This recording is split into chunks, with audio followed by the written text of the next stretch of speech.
Well, hello everybody. Good evening. Hello, hello. Hello, Worst Elephant. Hello, Satellite Sun.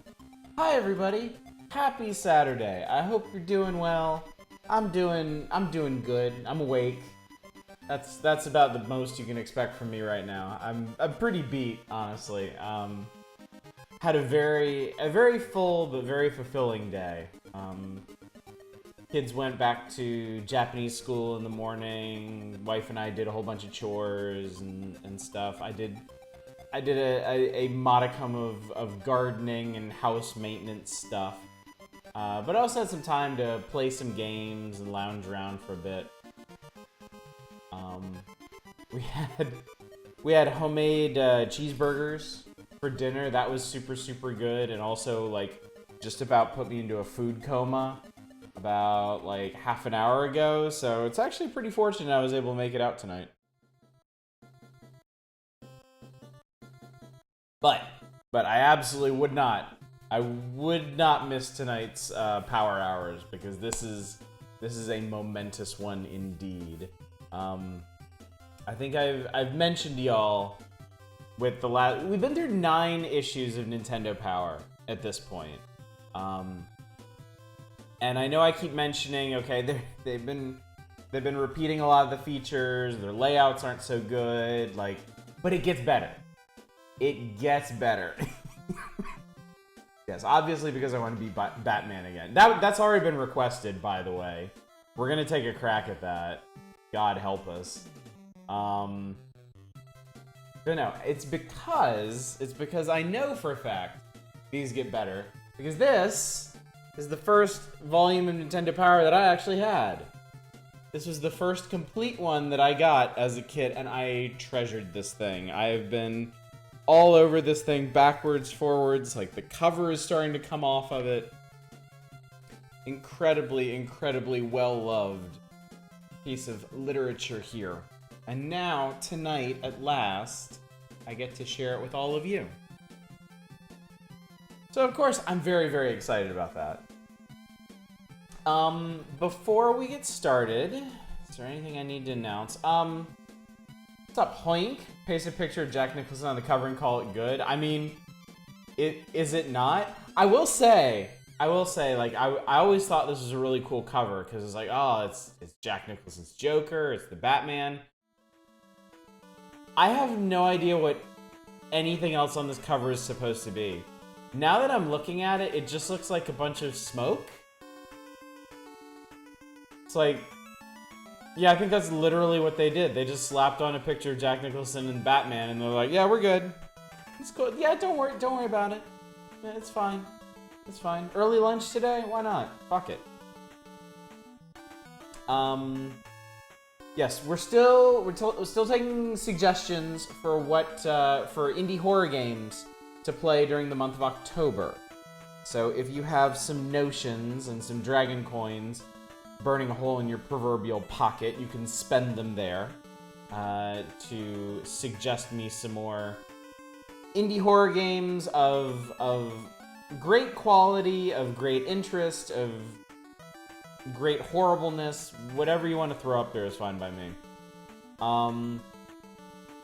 Next week, I'm going to go ahead and tell you, next week, we're doing two special things. That's a good suggestion, Loader High. I've been wanting to get to that one anyway. Getting higher billing than Super Mario 3. I see. Next volume is the Super Mario Brothers 3 one. This is just the preview. Two things happening next week. Next Thursday is September Community Night. We're playing Dropsy. Fans of point-and-click adventures and damp hugs will not want to miss that one. And then next Friday, we're doing another Wheel of the Week. So on Monday, I'm going to be opening up your submissions for that. So lots of ways for y'all to just throw dragon coins about and do things and make things happen. Need to play that. Really like the first one. I really like the first one too. The first one was quality. It was a lot of fun. I streamed it, right? I streamed it a while back. Long time ago, I think. Okay. Anyway, let's get into it. We have made it to the heady year of 1990. This is the January-February issue. They're still doing issues every 2 months, but that's soon to change. Obviously, the big feature's Batman. They are mentioning Super Mario Bros. 3, more Shadowgate. I forgot Double Dragon 2 was in this one. And then this is gonna be a thing. I don't know if we'll get to the World of Nintendo catalog tonight, but oh man. If you remember the last one, it's the good shit. It's basically this guy, except you can pay money to be this guy and so much more. Fantastic, I love it. Alright, contents. What contents do we have for this one? Alright. They actually have a wide variety of features for once, and this is why I've been telling you. Oh, what's up, Fury Fighter? Good to see you. This is why I've been telling you it's gonna get better. There's gonna be more stuff in these issues because they have 7 features this time. Batman, Shadowgate, Willow, Double Dragon 2, Super Spike V-Ball, Clash at Demon Head, and River City Ransom all get full features in this one. There's also a piece on the making of Super Mario Bros. 3. There's a Game Boy feature with at least 4 games mentioned there. I'm not sure what this new games section is. Because they basically they already have like 3 sections of previews. Oh, you see it, don't you, Bacon Copter?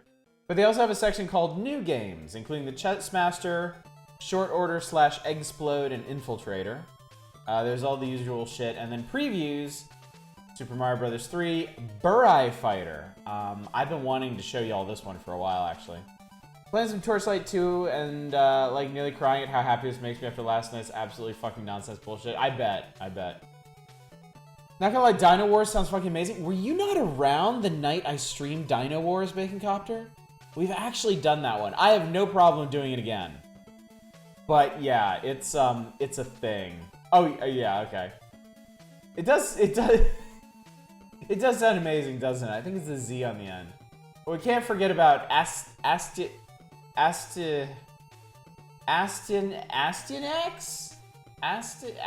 Is the Y silent? Astyanax?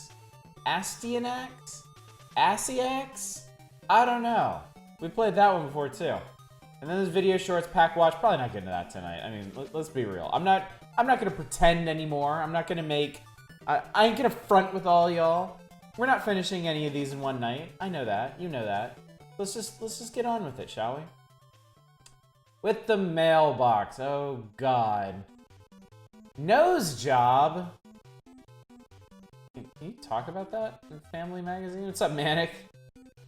To read the BS from last night, I'm still stressed out. I did Fury Fighter, and I'm really sorry to hear about that. So, the future's running.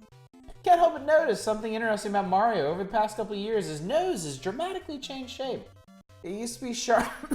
Excuse me. It used to be sharp and droopy in Donkey Kong. Now Super Mario Bros. 2 is more rounded and somewhat elevated. Has Mario, like other successful superstars, had his nose fixed to improve his appearance? As far as we know, Jim, Mario's not undergone cosmetic surgery. Many famous characters do undergo gradual changes as they get older. For example, compare early drawings of Disney's Mickey Mouse with today's version. In Greek mythology, now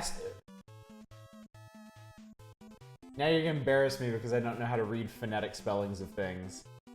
Protector of the city was the son of Hector, the crown prince of Troy, and his wife, Princess Andromache of Sicilian Thebes. Interesting, Dave. I had no idea. I appreciate that little history lesson there. Hope you're doing well tonight, of course. Career opportunities. Can I become a game counselor? No. Nerd, shut up. Recently read about Super Mario Bros. 3 in the Japanese Super Famicom in a competing magazine. Why haven't these things been in Nintendo Power yet? Were you scooped on your own stuff?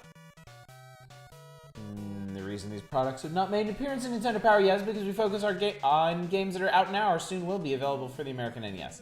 Now that Super Mario Bros. 3 is closer to being released here in the US, you can expect to see a lot more about it in the Nintendo Power. As for the Super Famicom, that system is not yet out in Japan. So there, shut up. I'm gonna be honest, before we dunk on this kid here, this is actually really similar to what I look like when I was a kid. I had extremely thick, extremely straight hair that my mom thought it would be fucking funny to keep in a bowl cut for the first couple years of my life, so. Mario's nose becomes more erect with the passage of time. Got yourselves some nice snacks. Rancheritos chips, chili flavored, without the super burn. Popcorn flavored marshmallows, which have zero right to be this amazing. Wait, popcorn flavored marshmallows? It's like really buttery marshmallows? It does sound good, actually. When you dunk on Odge too, like, is that any different from any other night? Y'all probably get together and dunk on me on Sunday nights too. I've never checked the chat in here. Y'all know that chat exists even when channels aren't live, right? Well, you probably do, because you're probably hanging out in here at all kinds of weird hours being like, well, that idiot. Valid. Power player profile. Jeff Gilkey. Reason I feel I'm a power player is I can usually solve any game that I get my hands on within 5 days.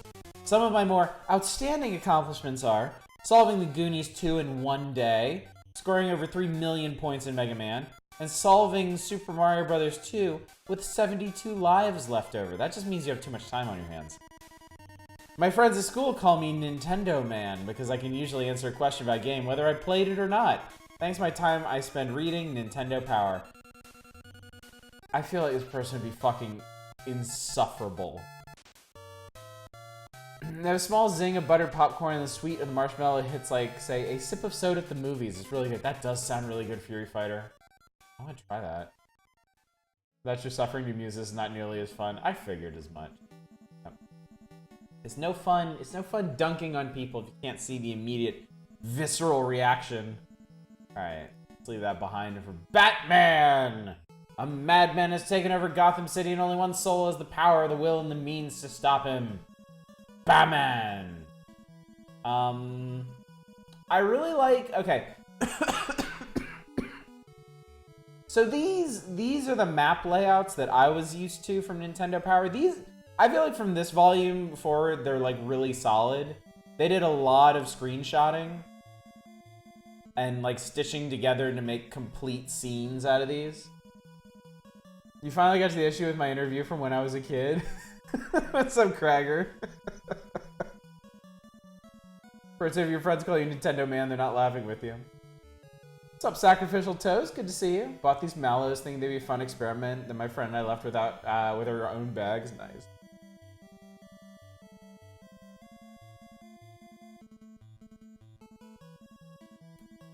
So yeah, this is how I knew Nintendo Power was something special, seeing them map all this stuff out. And some of these are really, really handy.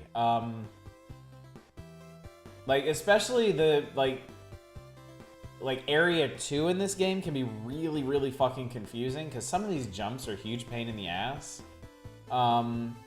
Like, they call out these advanced wall jumps you have to do where you have to, like, drop down onto the side of a platform. Excuse me. Drop down on the side of a platform before jumping. I gotta tell y'all, I don't really have a cough anymore. It's just, it gets so dry here at night. I think it irritates my throat. Watch the Quest of Key recording. Glad you had fun. Yeah. Fun. And then this one... Yeah, stage 2-3 has, like, some, like, straight-up traps in it. Like, just wrong-ass ways to go. I like that game for being very unique. Irritated throat, perfect time to do a Batman impression. That late retro spice. Should get a humidifier? I should. I did play Quest of Key, yes. I forget how long ago that was, but certainly Toast or somebody can link you to the VOD for it. I've always been curious about this. Like, yes, this is the Axis Chemical Factory. Where Batman the Joker, then known as Jack Napier, met last when Joker made his plunge into a vat of hideous chemicals. Being awfully rude to the chemicals. But, like, it kind of, like, spirals away from that. And then the boss is the Machine Intelligence System, which has 3 parts that need to be, like, punched to pieces.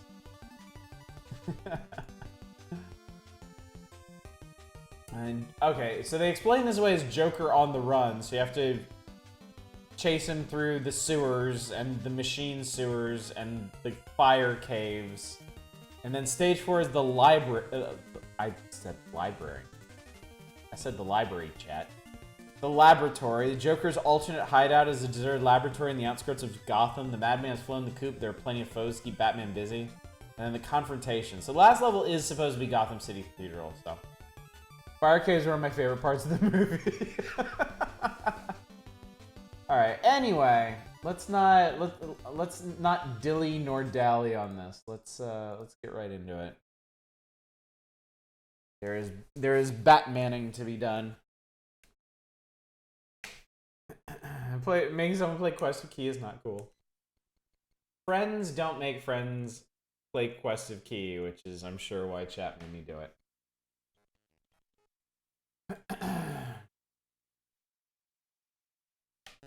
This movie was fun. I should track down a copy. This movie was fun. It's still one of, if not the best Batman films. True classic.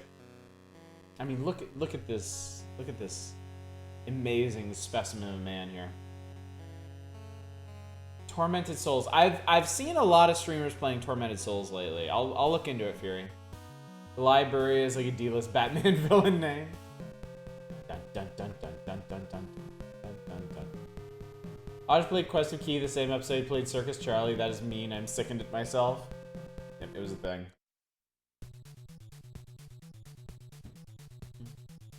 Punch!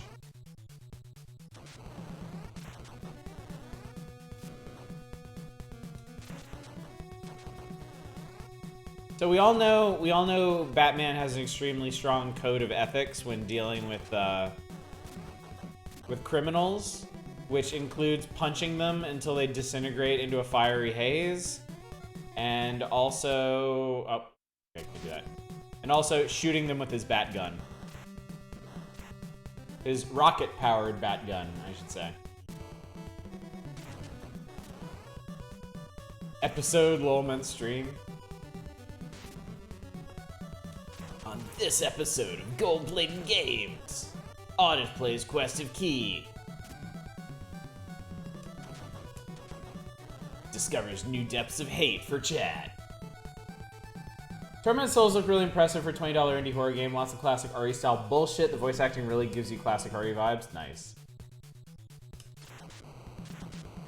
Whee!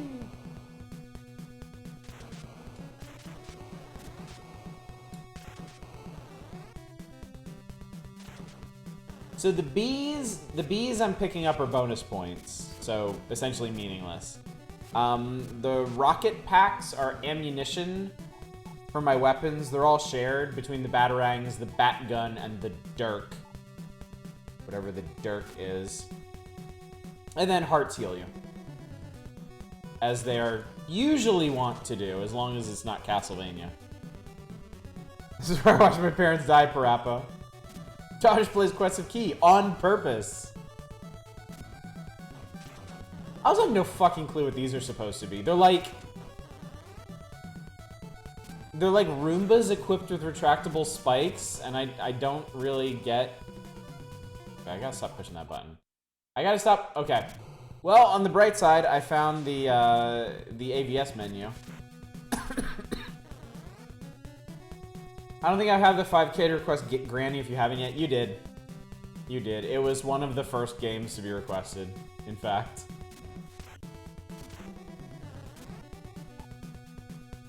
Steps aside, Batman. Spike Roombas can't hurt you then.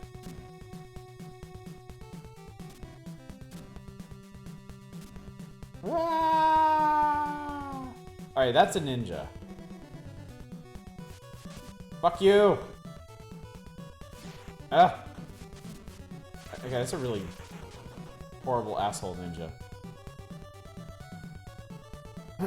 Alright, it works really well on this guy. What's up, Coral Steel? Ow, and then my bullshit equipment.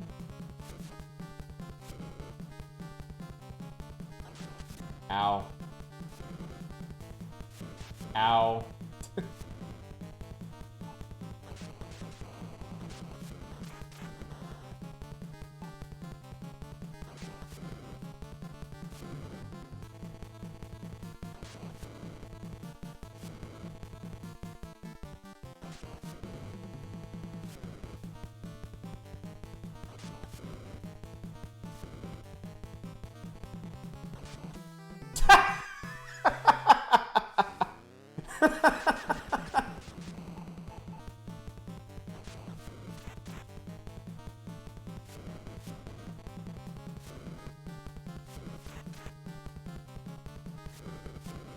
This is clearly everybody's favorite character in the movie.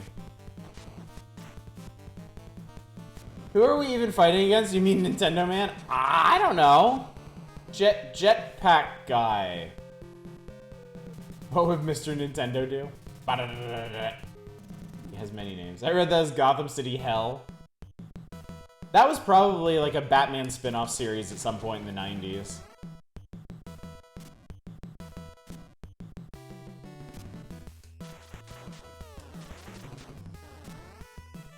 I think we discussed this the last time I streamed this, but like a lot of this really feels like this was originally going to be a completely different... Can I... Is that a shortcut? Yes. Okay. I love skipping entire chunks of levels in this.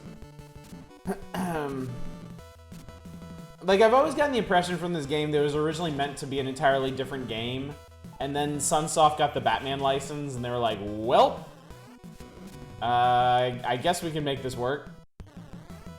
Reminds you of Russian Attack. Calling Batman a commie. Alright, so this is one of those jumps where you cannot make it straight. If you jump straight across, you won't make it. So you have to do one of these, but you have to space it perfectly. Because obviously I still didn't get it right.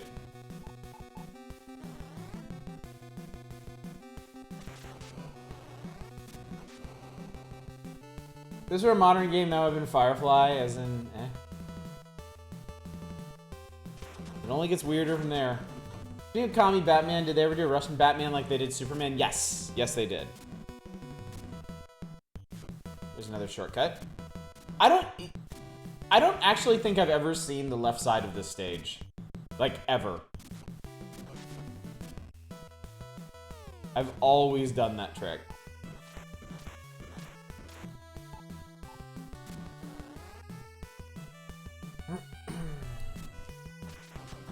Had a nice Saturday, went biking for a few hours, been playing some of the harder stuff in Quantum Protocol with a new deck. Bought Rift Wizard. Played a fun round of Synthetic Co-op with a friend. That all sounds awesome. That sounds like a great day. I have been playing quite a bit of City of Gangsters. I am rather enamored with it. I only play a little bit at a time. Because right now, at least, it does feel like it's pretty repetitive.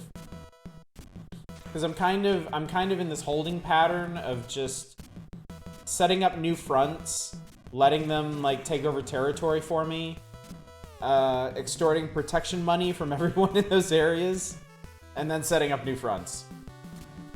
Oh, fuck you. The one thing this game has going for it is it has extremely generous iframes. Oh, I did that perfect. Unbelievable. And I punched that guy in the dick to celebrate. I did get to City of Gangsters last night, Cragger. I played through most of the tutorial. And then I went back and I played more of it after the stream, and I played more of it today. And I'm really enjoying it. I would, if I were you, I would expect a review of it. Not this week, not this coming week, possibly the week after.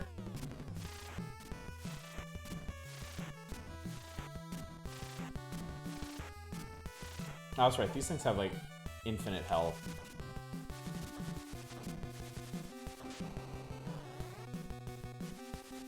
Well, that didn't work though.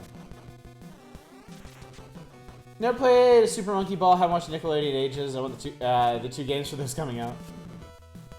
Batman was in Red Sun, yes. And I think it was Soviet Batman, yeah. Got an ad where somebody ate Skittles and got punched by a bear and fucking died. Just another day on Twitch, Shadows. How's it going?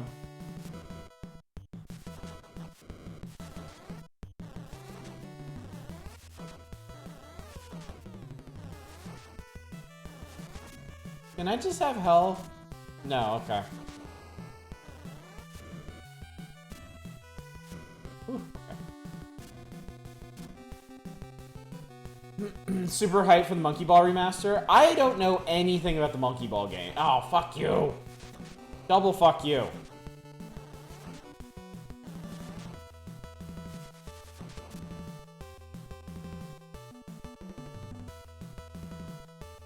Okay, machine has a bananas. Well, I'm dead. I think that was the wrong way anyway. I don't think that's the way you're supposed to go. Super Monkey Ball is so good.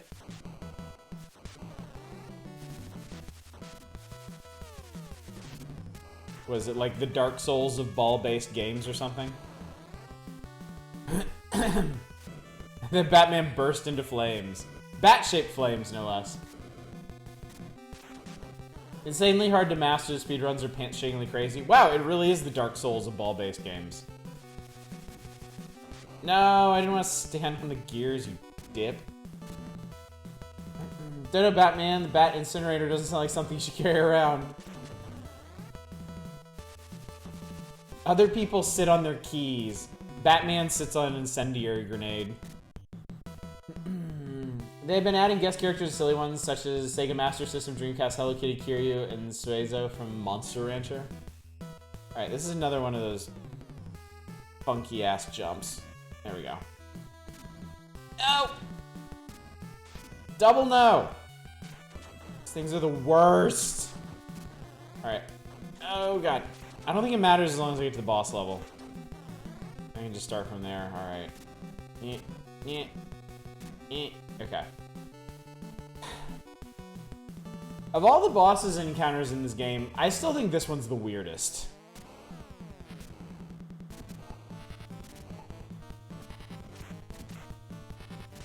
Ow. Well, that didn't work. You know what really grinds Batman's gears? Being ground up by fucking gears. Ah, shit. I didn't realize I was out of lives. Okay.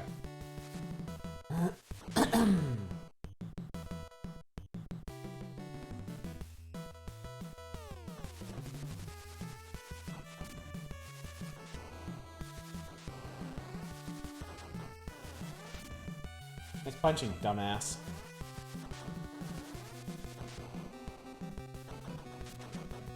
Punch, punch, punch, punch, punch.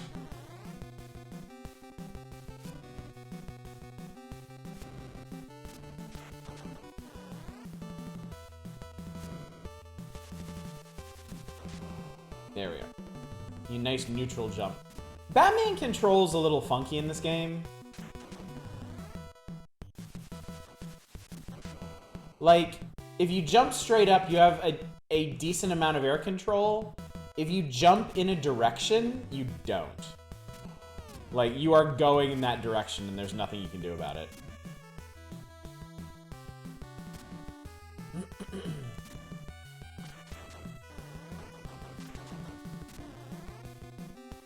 Your remastered Digital Devil Saga. Batman controls like La Mesa from La Milana.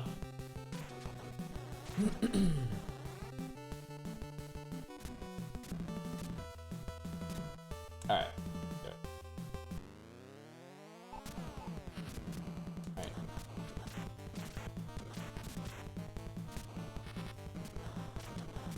Alright, first we bat gun the guns.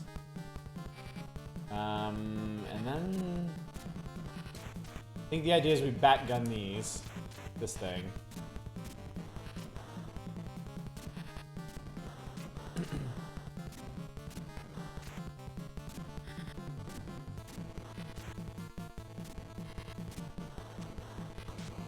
Alright, and then I think we just punch this thing, honestly.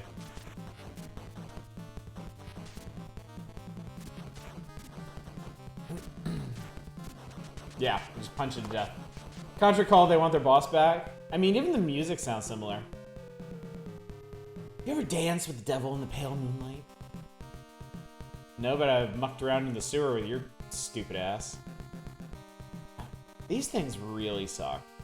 I hate them. There's a way to get rid of them. I might be able to just shoot them from here. Oh yeah, I think if you shoot them like this, they won't, yeah, they won't attack you.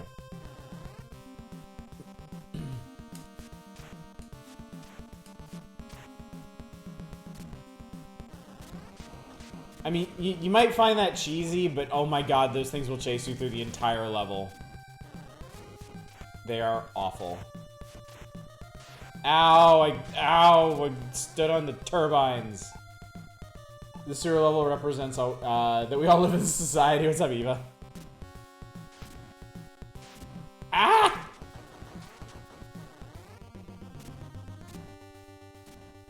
By the way, I want to mention, I have all of you to thank for this.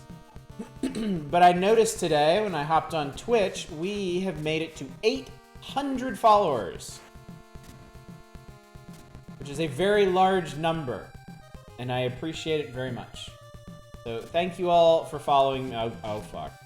Oh god. You fucked it, bats. Fucked it.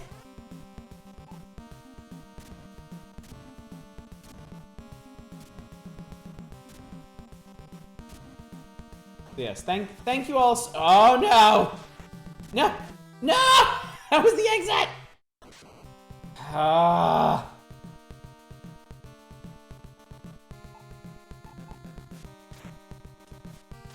Do I have to beat Batman again?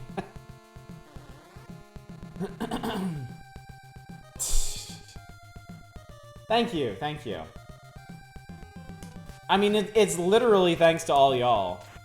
All y'all that bothered to follow me.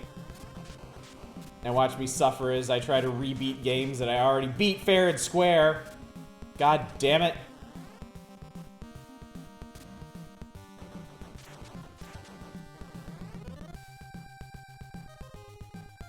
Supposed to make the offer attractive, Bacon. I missed it. What were we congratulating? Our channel made it to 800 followers today. Which is one of those nice round numbers that I guess you celebrate.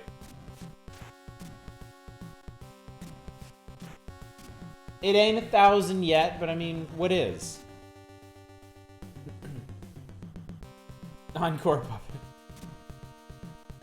No, I don't want this.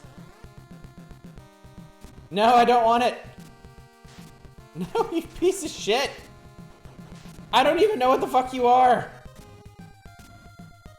Where were you in the motion picture? God. Okay. Okay, this is fine. This is fine. This is fine. Celebrate the round computer numbers. Exactly. Alright, now we're in the extra poopy section of the Gotham sewers. Let's celebrate someone trolled you playing Batman again. Yep. I mean, that's just it, really. We're celebrating our accomplishment by playing Batman again. No, please, God. No, just no! No, I don't want. No, you fox! No! Do we celebrate 69 and 420 followers? That would be quite some time ago. Shit.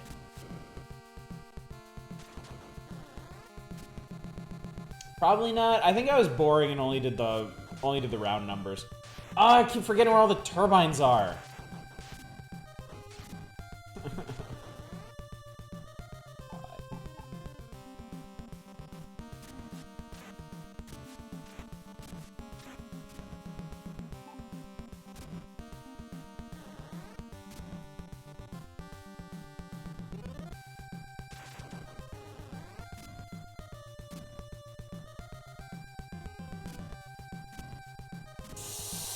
Ugh.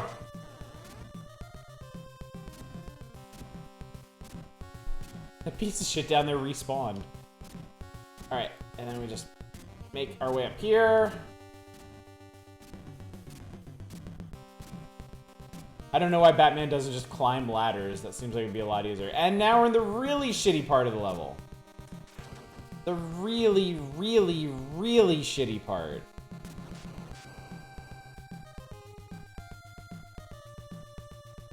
Oh, fuck.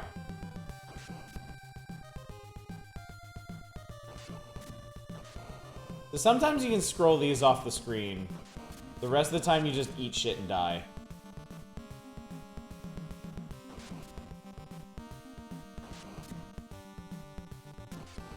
What game is this? I don't remember any purple superheroes. Fuck you. Okay. I'll be the first to admit the only reason I beat this game at all is because it has infinite continues.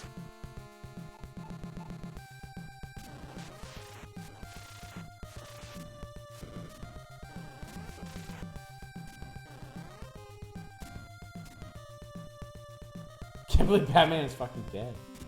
Is this... Oh no, I want a shortcut. I don't want to be down here anymore. Let me out! Fuck. I was gonna deny this until I said fuck you, and then I realized it is indeed me. No! No, please, God, stop shooting me. Piece of shit tank.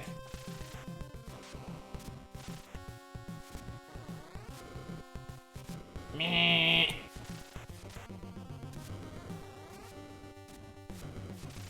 Also, I don't remember how I beat the boss of this one. Fuck.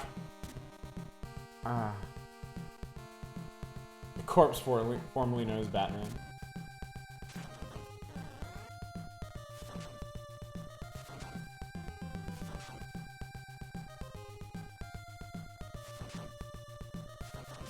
No. I've always been absolute shit at farming lives or life from those things. Never been good at it.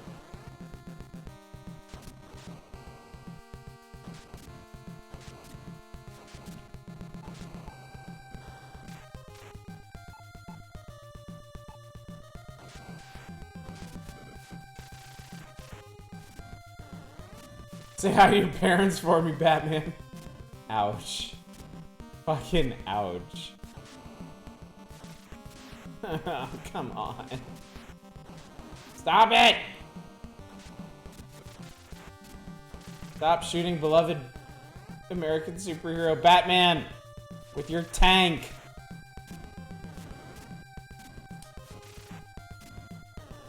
You know, something else that we're going to get to in Nintendo Power is the sequel to this, which is not Batman Returns. It's Batman 2 Return of the Joker. And the Joker has a fucking tank in that one, too. Yeah! Alright.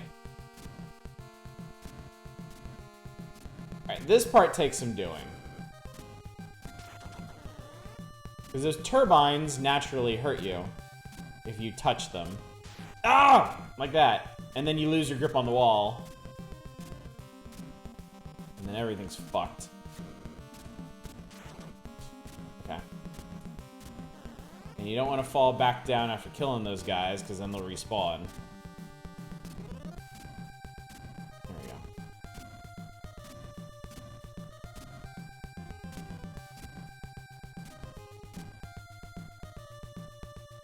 I knew it! I knew it! I knew it! I fucking knew it. Oh! Yeah, the decency to despawn. Great. I was surprised the Joker didn't do anything here. This is just the state of Gotham sanitation system. Alright, boss. I remember this one's really fucking hard, and I don't remember how I handled it.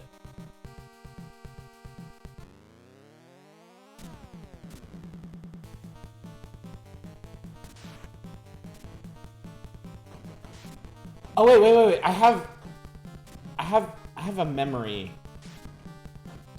I mean, obviously that's not how you do it.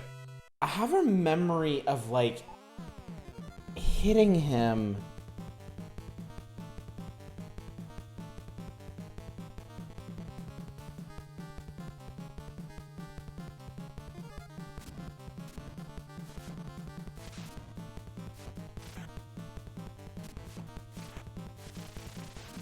Maybe I just damage rushed him. I can't remember now. Yeah, I must have just damage rushed him.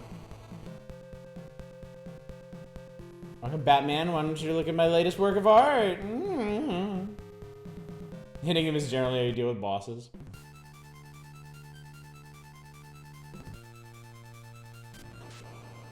No, fuck off.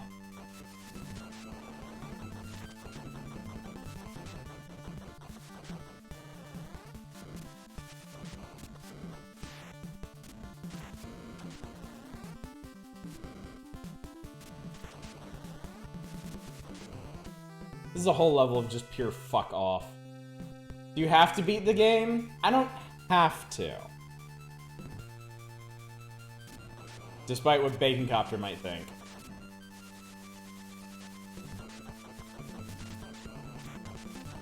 We're gonna see how it goes.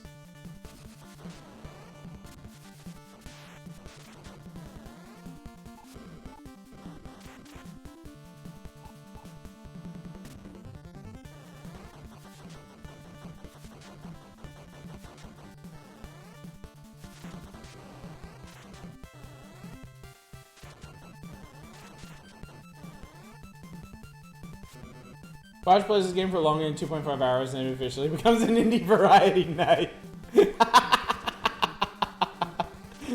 Those are the official rules, yes. That's how it works.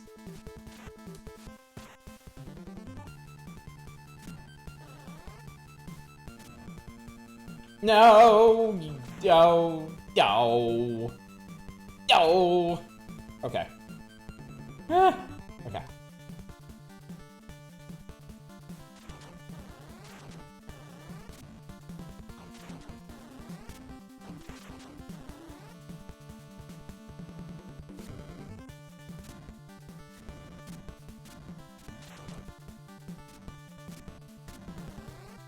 I hope whoever animated that Cape Swoop got a few bonuses back in his time. It is lovely, isn't it?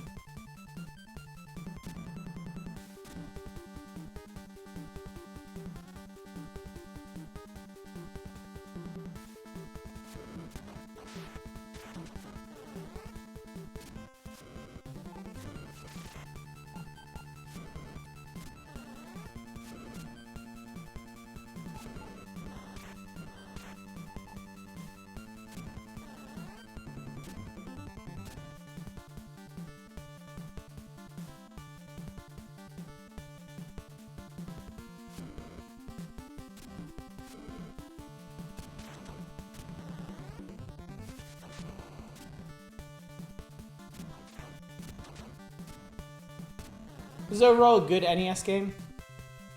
It is. It's just very, very, very difficult.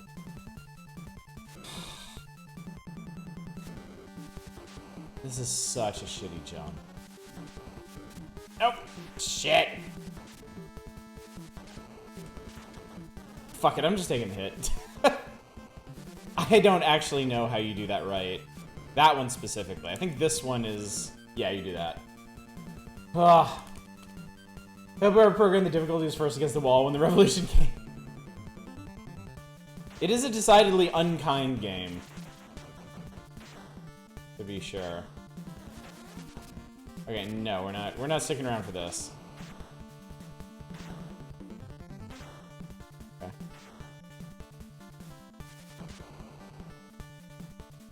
I want to be here or there.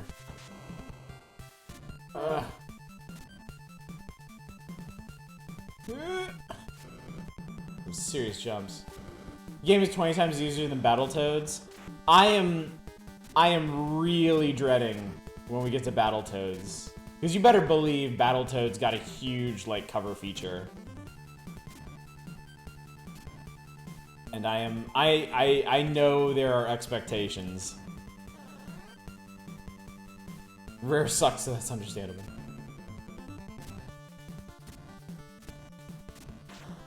Shit. Okay. I really thought I'd fuck that up. I don't think we can go over here. I think you have to go under. Oh god, okay. Okay. Okay.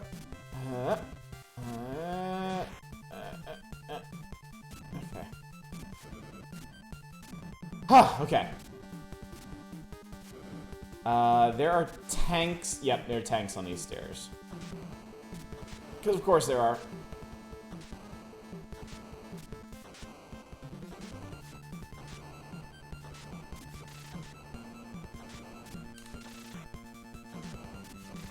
Okay. What's up, $10? I think Gimmick completely skewed my personal scale for what counts as a hard NES game. Say this is easier than Adventure of Link? What, Zelda 2? I don't know about that.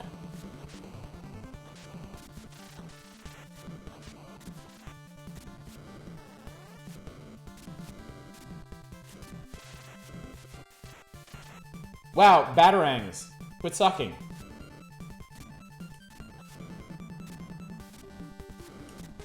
There we go. Ooh. Okay.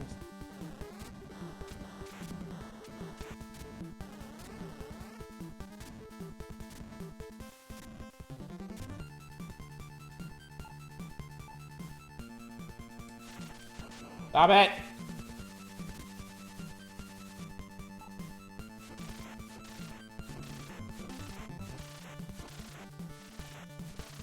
What the fuck, man?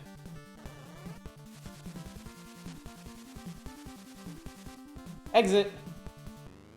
Oh, it's the boss. I found the... okay. Hang on. How do I do this one?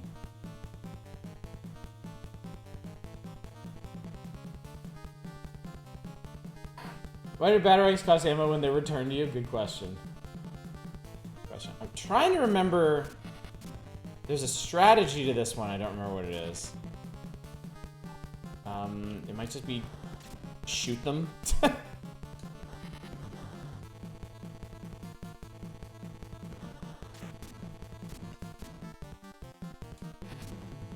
Also, remember when Batman fought the cubes?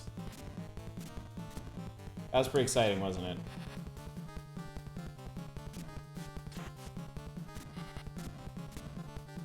Bimmy and Jimmy.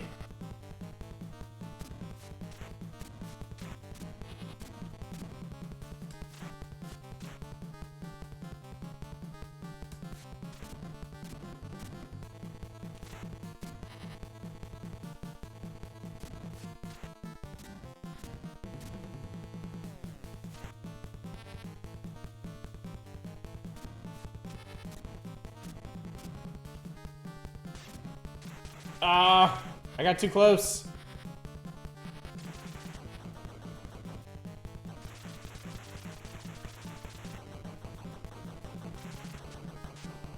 Okay. Didn't beat many Zelda games. Didn't beat many NES games as a kid. I think you only beat Zelda 1. Really?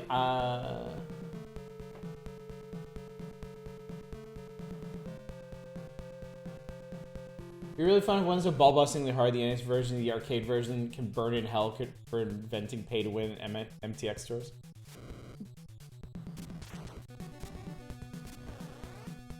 Ah, you see, the music is a callback to the first level.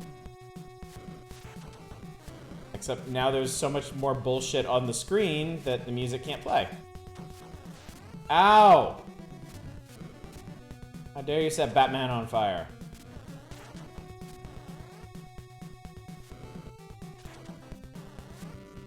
Think you beat Mario 2, never Mario 1 or Mario 3?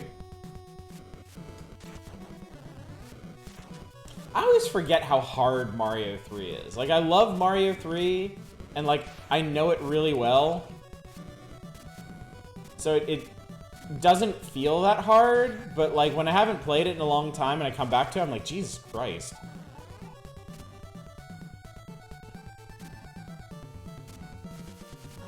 Yep.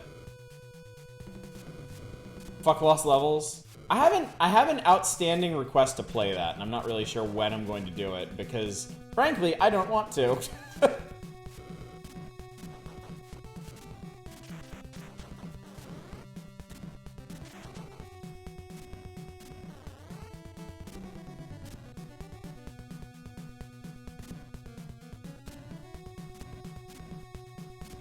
No, shit.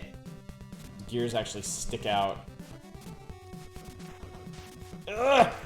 Okay.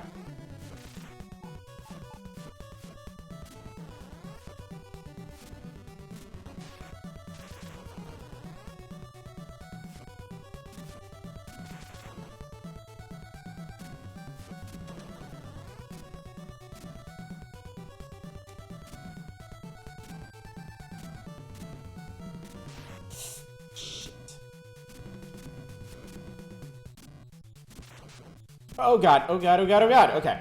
Saved it.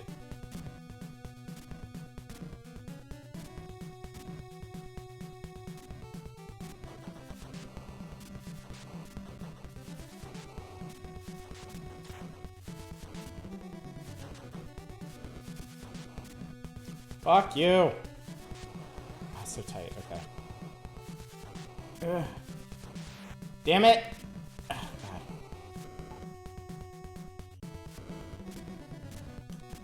No! That was it! God damn it! Oh, I almost first tried the fucking tower! Ah! God!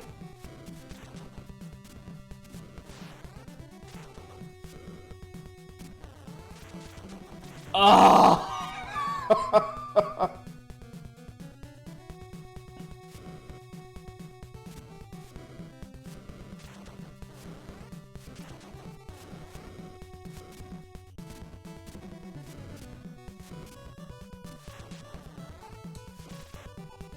Now watch me have to do that like 6 times to get it right. Yep.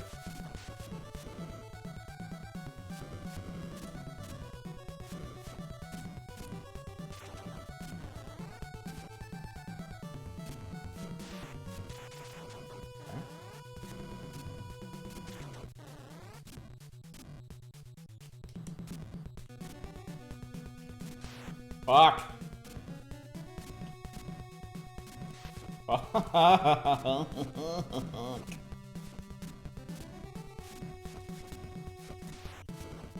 Oh, God. Dude!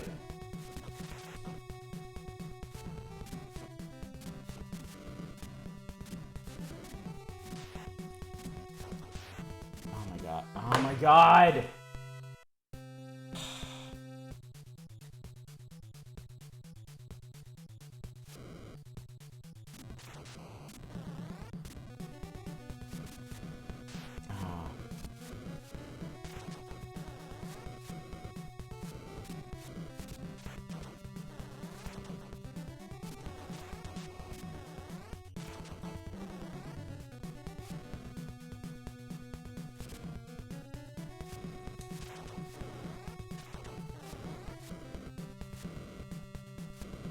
Hearing almost no sound from the game?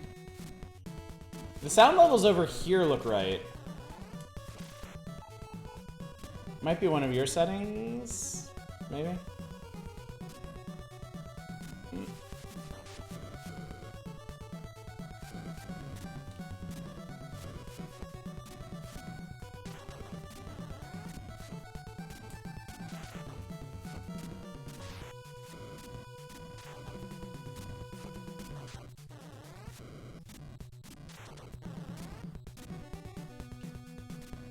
Oh. Ah, there we go.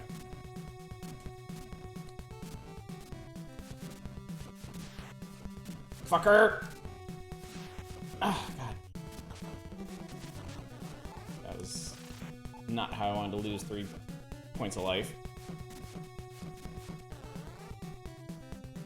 I'm hearing a bunch of anguish, mournful screaming, but what else is new? Shit.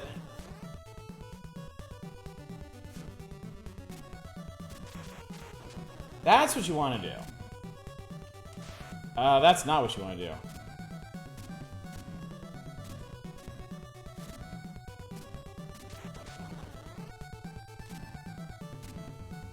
Oh, man.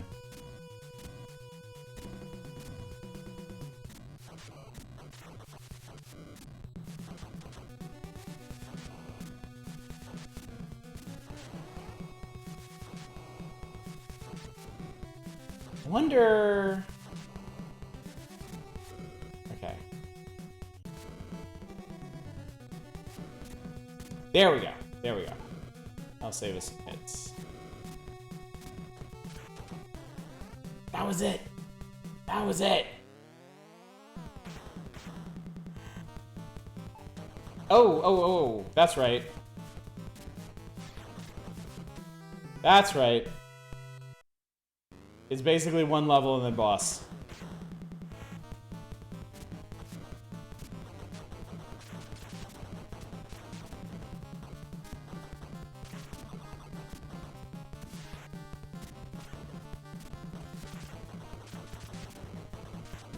How the fuck did I do this the first time?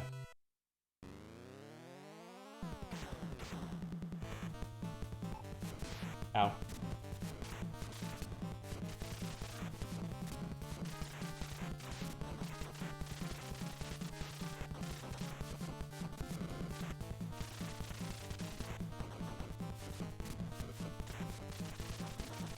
Apparently like that, okay. Just win, clearly it's easy. Greetings, Bat Brain, are you ready to meet your destiny? This one, I remember if he shoots you, you are fucked. Because his stupid gun does like 1,000,000 damage. And he also has Joker light. Fuck! God damn it.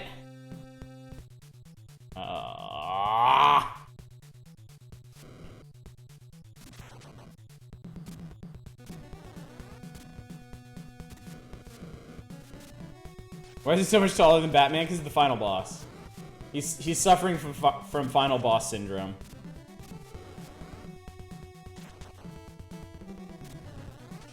Ow!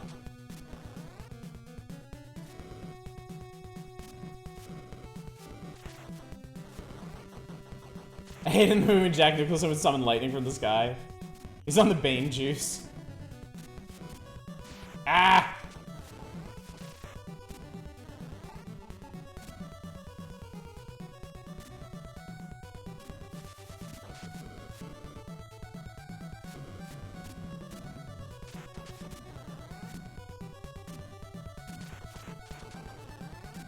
Oh, shit. Okay.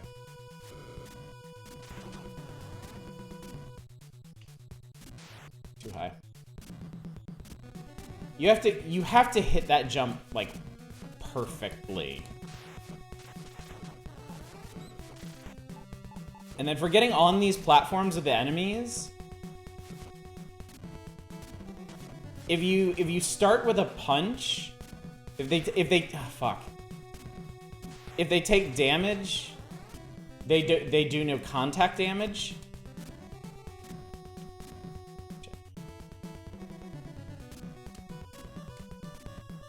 Come on! Oh shit!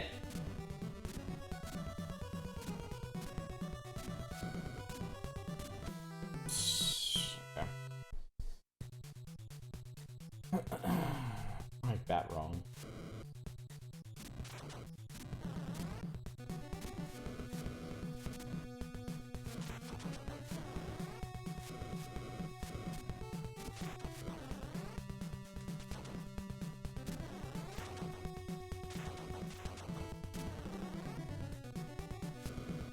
How much longer do you have to do this? I'm gonna give it a few more tries and then I'm gonna move on, because yeah, I'd rather not spend. I think, yeah, I'd rather not spend like a huge chunk of tonight on this until he gets it right.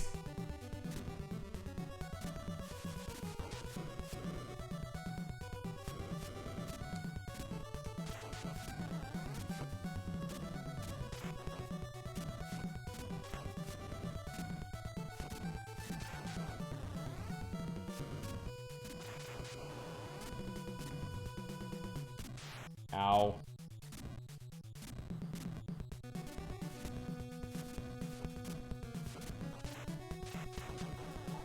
The problem with the claw machines is that they're short, so it's hard to punch them on the way in. Anyone else tried a vertical mouse? Having a hard time adapting to it.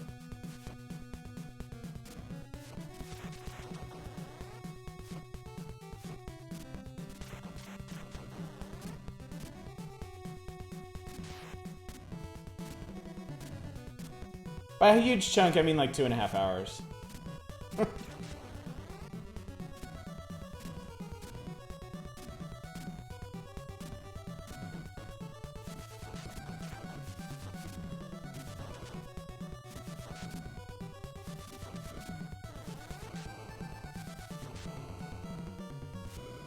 Sorry, we're here forever. I remember there was a specific trick to the joke that really helped the first time around. There was, and I can't remember what it was.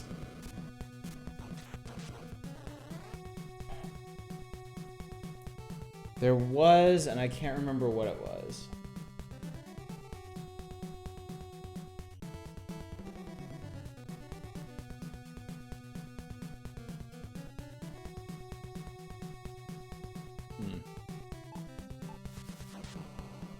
Was punishment, are we in hell? On the bright side, I don't have to beat Firebug again. I can just go straight to this.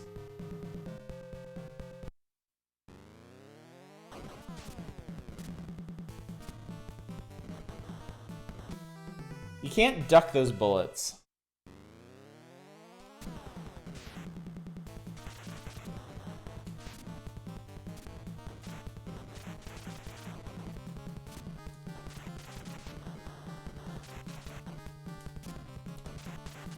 Shit!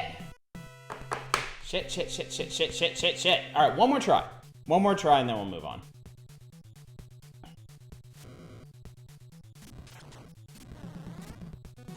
Well, this is off to a great start.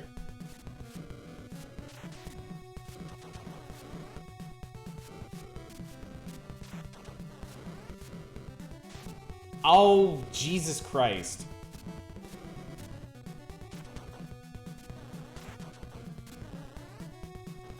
They're calling the Nintendo Power Hotline and ask them for help.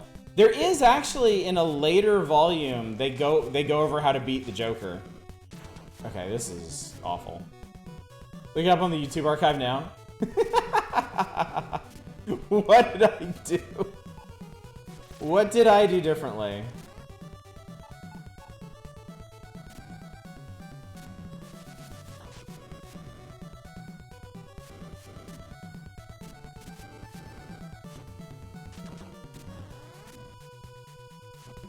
You beat it! True. True. Well, I got that jump, finally.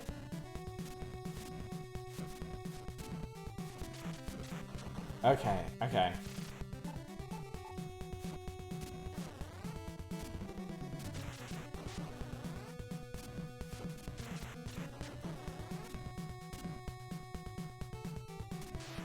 Eh.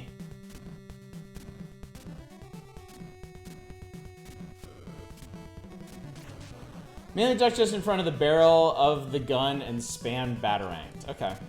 I can try that. Ducks right in front of the barrel of the gun and spam Batarangs. Okay.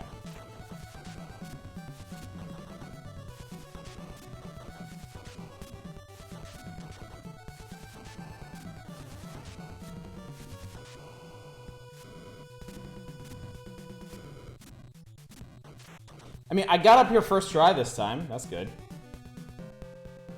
I know, shut up.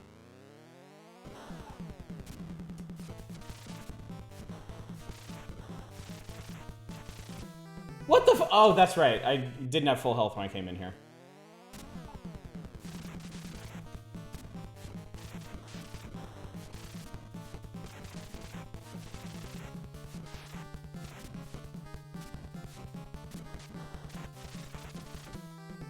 Shit.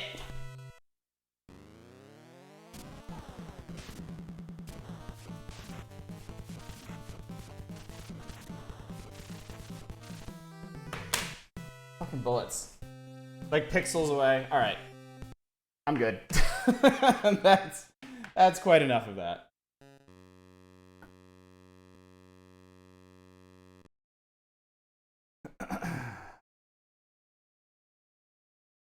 Go watch your own video, yeah.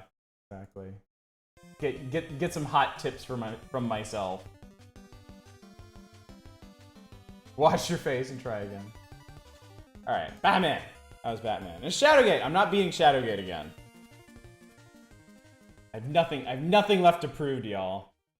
So this one, last time it was the preview, this is the full breakdown. They actually map out that early area, the first hallway, the little closet, the room with the book that murders you, the bridges. So this is what I had to help me kind of ease into Shadowgate. And then you'll see, but over like the next year, they had so many questions in the counselor's corner about what you do in Shadowgate. You could basically piece the entire rest of the game together. So you didn't beat Batman again either, so we don't expect anything about Shadowgate.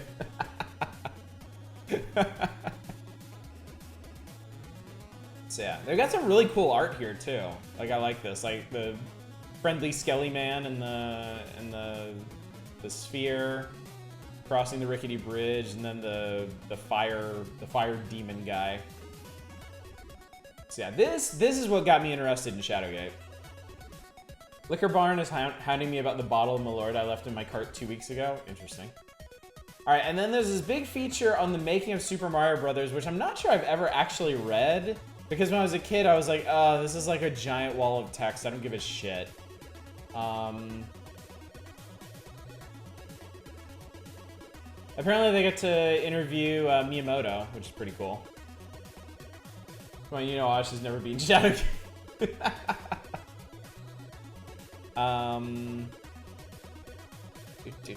Most important new enemies created for SMB3 are Bowser's children, each was given a unique look and personality.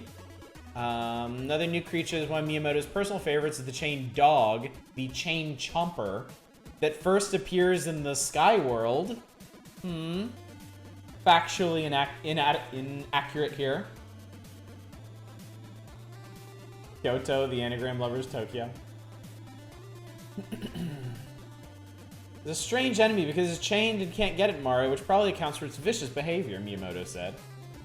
As for the inspiration behind this mean character, Miyamoto mentions he did have a bad experience with a dog when he was young. Some of the familiar enemy characters from previous SMB games were also included, but some were changed slightly. Winged Goombas, giant Koopas, new species of piranha flowers, additional members of the Hammer Brother family.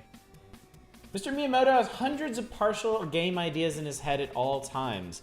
Chatting with the other designers on a casual basis helps me bring my ideas together. Also, ideas can come together at any time, even in the middle of a hot bath. That must be the inspiration for the difficult water worlds in SMB3. They really put Mario in hot water. Bad experience about a dog is such a weirdly vague way of writing it. Yep, the idea guy. Oh man. No, I'm plotting stuff out. Programming. That's the fun part. And then a bit of a profile on Shigeru Miyamoto, circa 1990. Pretty cool, actually. Sometimes not good ideas. I was just watching the What Happened on Star Fox Zero. That came out today or yesterday. I don't remember which, but yeah, he pretty well fucked that one up. So, I mean, be real here. Like, absolutely visionary game developer, like, cornerstone of the industry, but nobody bats 1,000. Like, nobody. It has to use the gamepad. Why? Hey, Willow! I've always wanted to try this game. So, actually, this was my first exposure to the Willow game, which was a walkthrough starting, like, halfway through it. So, yeah, I wasn't real clear on what I should be doing when, where. So these were the Haunted Island caves that we went through. The mountains. This was Xena and Muz, the spiky urchin thing. The twin sacred towers we went up. So I guess all of this stuff past here is the stuff we didn't get to. I did not beat this, no. I played it for one complete night. I turned it off. I crawled in bed. When I woke up the next morning, I was like, wow, I never want to play Willow again. Got to watch an interview with Iwata the other day. It was so genuine, you could tell he really loved it. Yeah, Iwata was special. I really think he was special. He had such an intense love of games themselves. Happy I left when I did. Apparently there's a road with monstrous mouths that you have to transform yourself into a monster to get past. There's a eagle person that you need the wing sword to become friends with them with. You eventually make it to the town of Tir Esleen. They warn you right here that there's going to be backtracking in your future. Fucking deal with it. Turned out Nausicaa is better than NES Willow. I remember you said you really enjoyed Nausicaa. Nausicaa is fantastic. Really, really good. Tir Esleen, looks like Tir Esleen has a really shitty maze in it. Like, really shitty. And then there's a monster called the Ebersisk that you have to fight. And then on to Nockmar Castle. So. You didn't even get to the good bit. I don't think there's a Nausicaa game, but I could be wrong. It definitely wouldn't have been released here, so. Might be your favorite Ghibli. I think that's Tyler. Hey, look! Double Dragon the Revenge. The Double Dragon brothers are back and bent on revenge. Last time out, Billy and Jimmy Lee were on opposite sides in a struggle over the lovely Marion. Now Marion has been gunned down by the Black Shadow Warriors, a mysterious group of thugs and hired guns that run most of the organized crime activities in New York City. They're from New York City? This is supposed to be New York City? Not high enough level weeb to read manga. Oh, the Ebersisk is the two-headed dragon for the film. Oh, okay. They totally fridged the girlfriend, yeah. You've never seen Double Dragon 2? Holy shit. Holy shit. No one is sure exactly what King Rat runs this pile of garbage called the Black Shadow Warriors. You can bet that Billy and Jimmy are gonna find out. Only 1 and 3? I've never experienced 3. So Mission 1 looks very much like a remake of the first level from the first game. And then things get weird. Mission 2's on the roofs. You fight on a helicopter. There's an undersea base with conveyor belts and spike ceilings. There's the Forest of Death, and then a giant train you fight on. And okay, let's play this shit. Let's play this. You know what I'm actually gonna do? For reference, let's play like one stage of original Double Dragon. Because I really want y'all to appreciate how big of a difference there was between these games.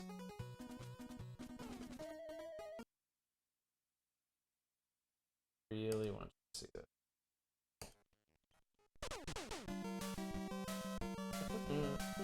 Search Nausicaa video game. The top people also asked was, why is Nausicaa not wearing pants?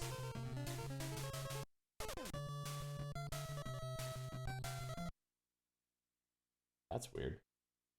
Can you do the elevator glitch? Boom! Not very progressive even for the 80s.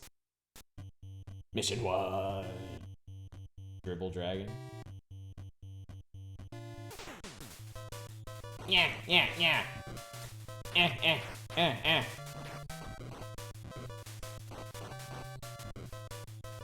You know, since we played River City Ransom not that long ago, this really looks like a Kunio-kun game.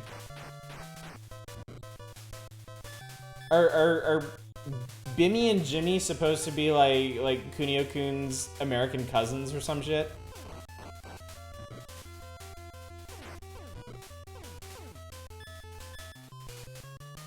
Did you ever play Double Dragon Neon on stream? I never played Double Dragon Neon at all. I've heard really good things about it, but I've never played it. I think I have it. I think somebody gave it to me. And like the selfish asshole I am, I never actually played it. Should play 3, it's the best one. You can't fool me. You cannot fool me. Sounds like a good community night game. Ah. Punch, punch, punch, punch. Uppercut. Kick, kick, kick, kick. Kick, kick, kick, kick. Nice throw, idiot. Ah! She whipped it good. Now I will whip it good. How does the... Oh, there we go.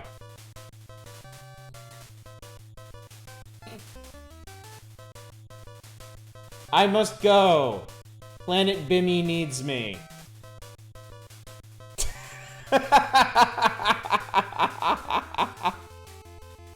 Oddish and Echofar play River City Girls together in dual stream would be... That would be Fury Fighter. That's a really good idea, actually. Genesis version of this had Jimmy and Billy fight each other at the end for ownership of the girlfriends. It actually got less progressive over time. I thought the NES version did that, too. Alright, so anyway, that was your brief look at Double Dragon 1 and the secret ending where Billy returns to Planet Bimmy. Streets of Rage 4 have multiplayer as well? That's a good question.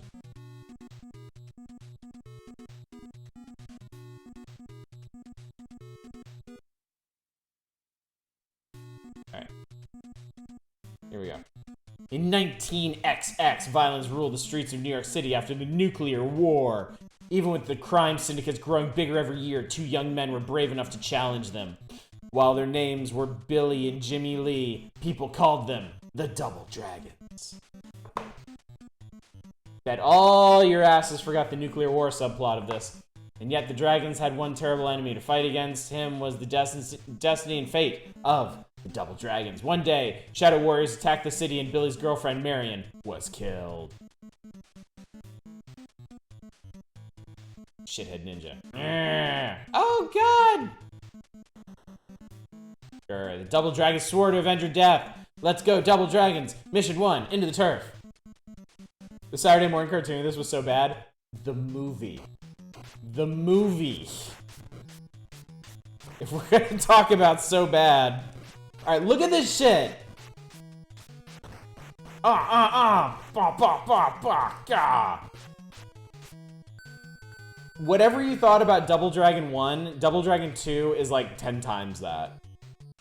I'm not much of a fan of Double Dragon 1, but I fucking love this game. Up to a point. Movie is totally watchable though, it's just really dumb. They're playing the guy with the spirit sword from Yu Yu Hakusho.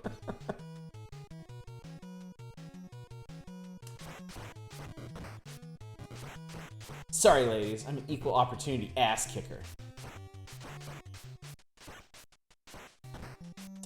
Doesn't work like that. Kuwabara.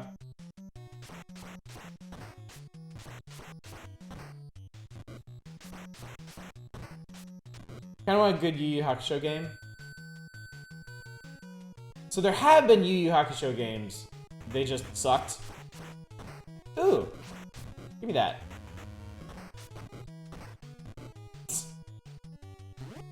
Nice.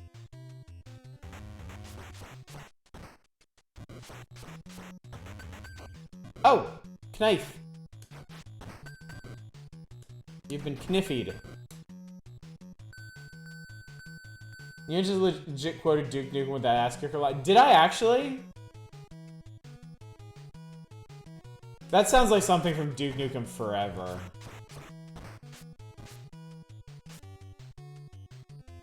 Late in the day for a new Yu Yu Hakusho game.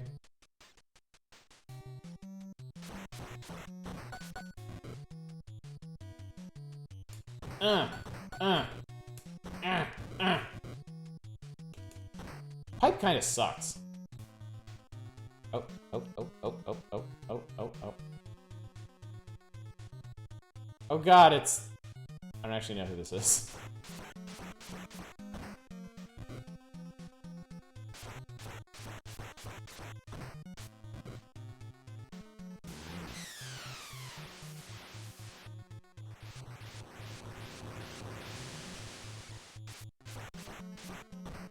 There's all this weird mysticism in the Double Dragon games is never really explained.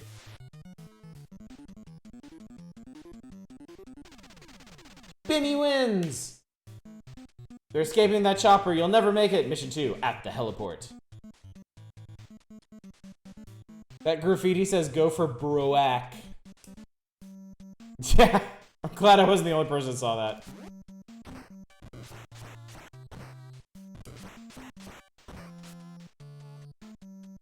The worst part about this game is the jumping. Because, okay, so A button is attacks to the right, B button is attacks to the left, and so they change depending on which way you're facing, right? To jump, you have to mash both of them, and there's actually a fair bit of platforming in this one. And it's manageable for the most part until later in the game when it's just like, well, you'll probably see. It's the line. Oh, you said the line. I didn't mean to. God, what does that say about me if I'm unconsciously channeling Duke fucking Nukem? Oh, fuck, fuck, fuck, fuck. I don't want to be up here. That's right.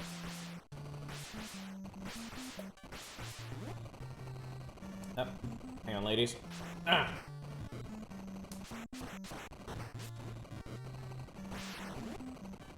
Nade out.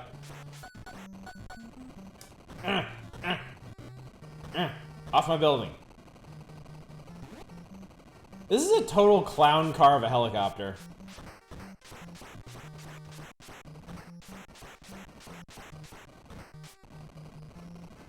Do you have the haircut?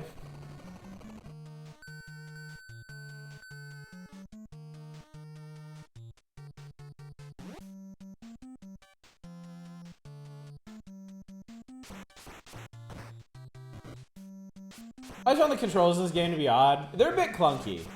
They work. It's mainly just the jumping that's a real pain in the ass.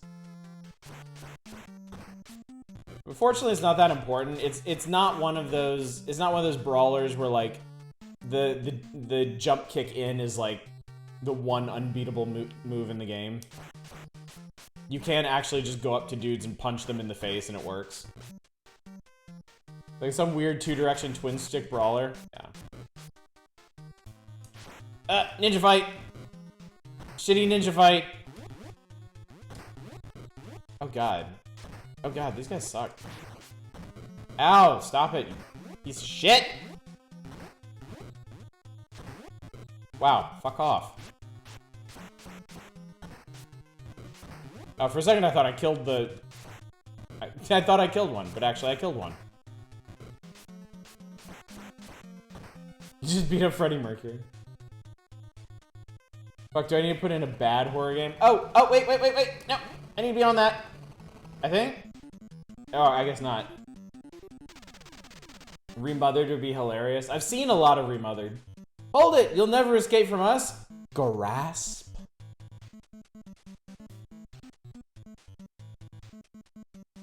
The chopper escaped into the neon-filled night. Mission 3, battling the chopper.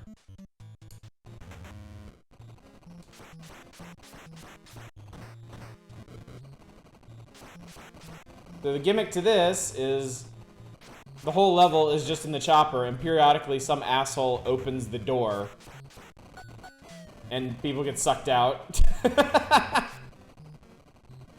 Ow! Ow.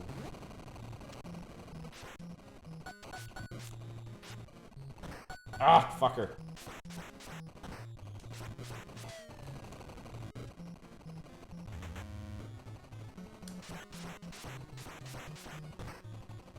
Large man is large. Ah! Large man kicked me in the dick. And there's two of them! He was not satisfied to get his ass kicked once. It must happen twice. As you're lucky, I almost suggested Resident Evil voice controls. I'll let Hey You Pikachu. It's Bo. It was First Blood and First Blood Part 2, Rambo. The chopper is landing on a mysterious island. Mission 4, Undersea Base. Oh, fuck off. Wow. Well, these assholes learned some new tricks.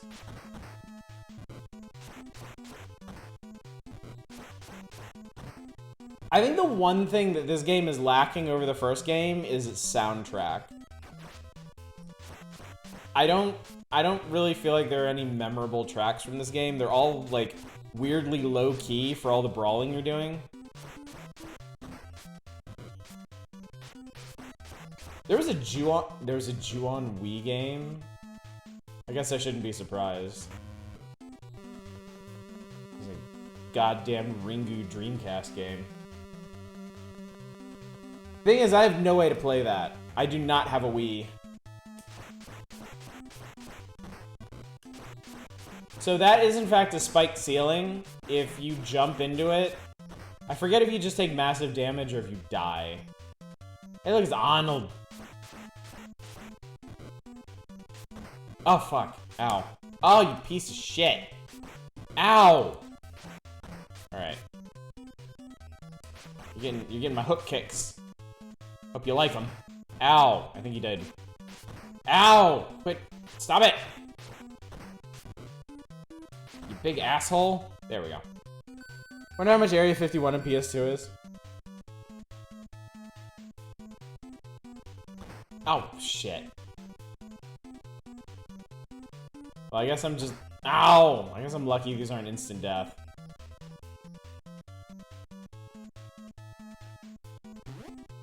Hi, ladies. Ah!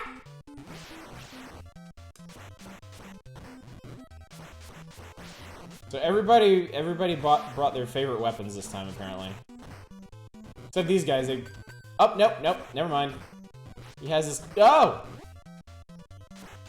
Actually using their shit! Ow!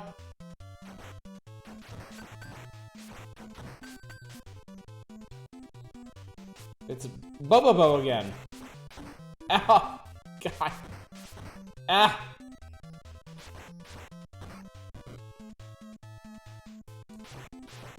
Ow. Ah! Long, meaty arms are such bullshit. Oh, God. Well, I made it to stage 4 before losing a life. I feel like that's pretty good. This guy's a piece of shit. This guy's awful. Alright.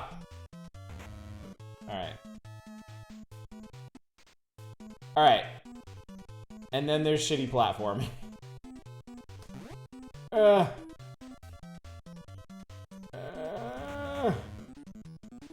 And that's the end of the level. Clive Barker's Undying is really good. I actually have the disc for it. So that is actually a possibility, if I can get it running somehow. Oh, I didn't read the bullshit about why we're in a forest of death. I apologize, chat. I know you're really looking forward to that.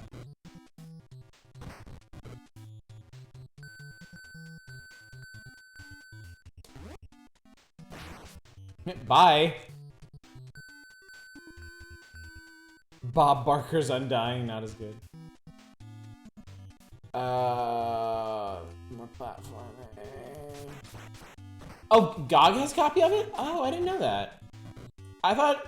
Oh no, it's Jericho. Clive Barker's Jericho is the one that's lost to time. Yeah, I'd forgotten that Undying was, is available places. Okay. God damn. Such a shitty way to lose a life. It's okay, honestly, at this point we don't expect much. I hope nobody's expecting me to beat this game. I have never beaten this game. I I am hoping I can show you why.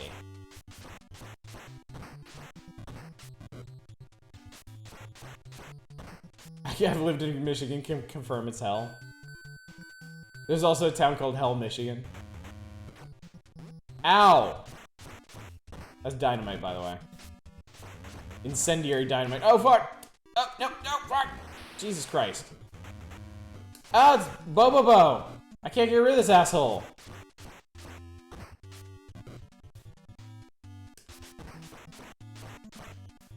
Ah!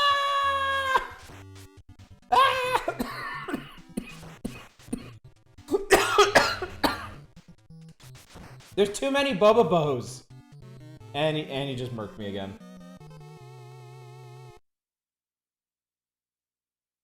Game over. Like, game over, game over? Game over, game over. Okay. So the reason I've never beaten this game, I've beaten that stage, and then it's either the next one or the one after is like this maze of spiked platforming challenges that are like borderline impossible. Like, they're literally like the disappearing, reappearing blocks from Mega Man, except they also have spikes on them. And it sucks so hard, and I've never gotten past that. So yeah. Whenever I play Double Dragon 2, I play up to like stage 6 or 7, and I'm just like, well, I'm done. Goku blocks. So yeah. You need like 800 more points. No, that's not what I told you to do. What? That. Alright.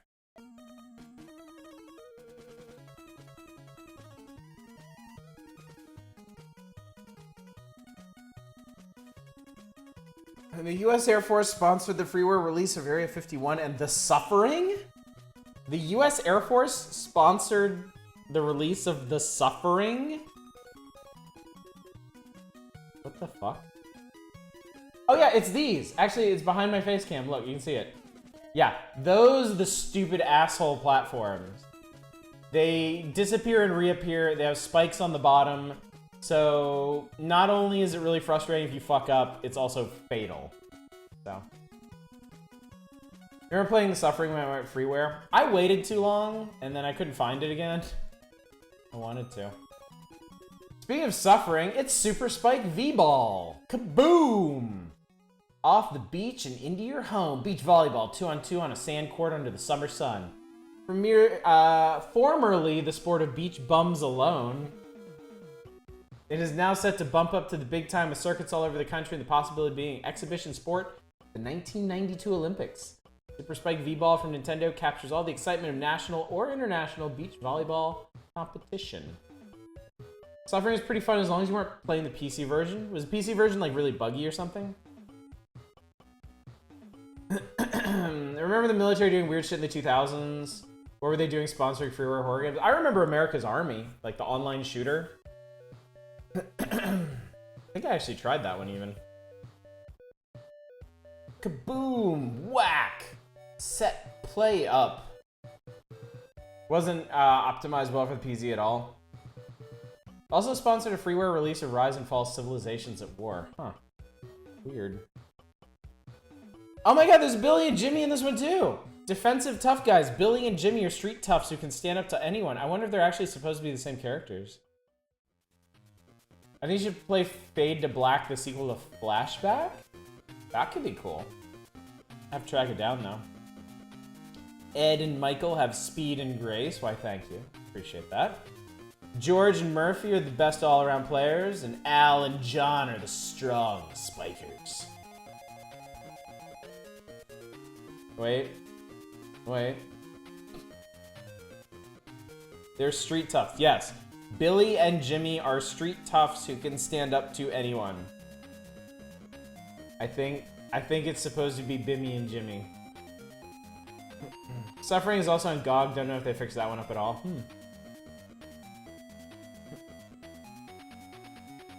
Interesting. Oh, God. So my very first issue of Nintendo Power is what learned me about Clash at Demon Head. And for like 30 years, I wanted to play this game. And we finally did. And oh, what a night that was. 200 coins and no request for me. Twitch also thinks you've been streaming for 37 minutes. Does Mystery of the Druids count as close enough to horror? Sure. Sure. I'm willing to be very liberal about what constitutes a horror game. And I mean, we're gonna have like a huge unworkable list of games anyway. I'm just gonna be picking and choosing from them depending on my mood and whatnot, so. Feel free to throw Mystery of the Druids on there, and if I'm feeling particularly druidy one night, do it. Have we done Faith? I have streamed Faith Part 1 and Faith Part 2, and when Faith Part 3 comes out as part of the whole Unholy Trinity, I actually want to go back and redo all of them. I want to do the whole thing at a stretch. So yeah, Faith will happen, but I'm not returning to it until Part 3 comes out and the series is complete.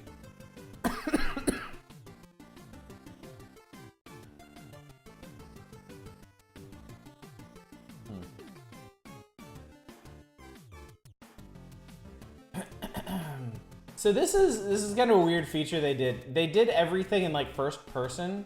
I've not done observation, no. They did the intro in first person from Sergeant Billy at Big Bang Blitz of Saber.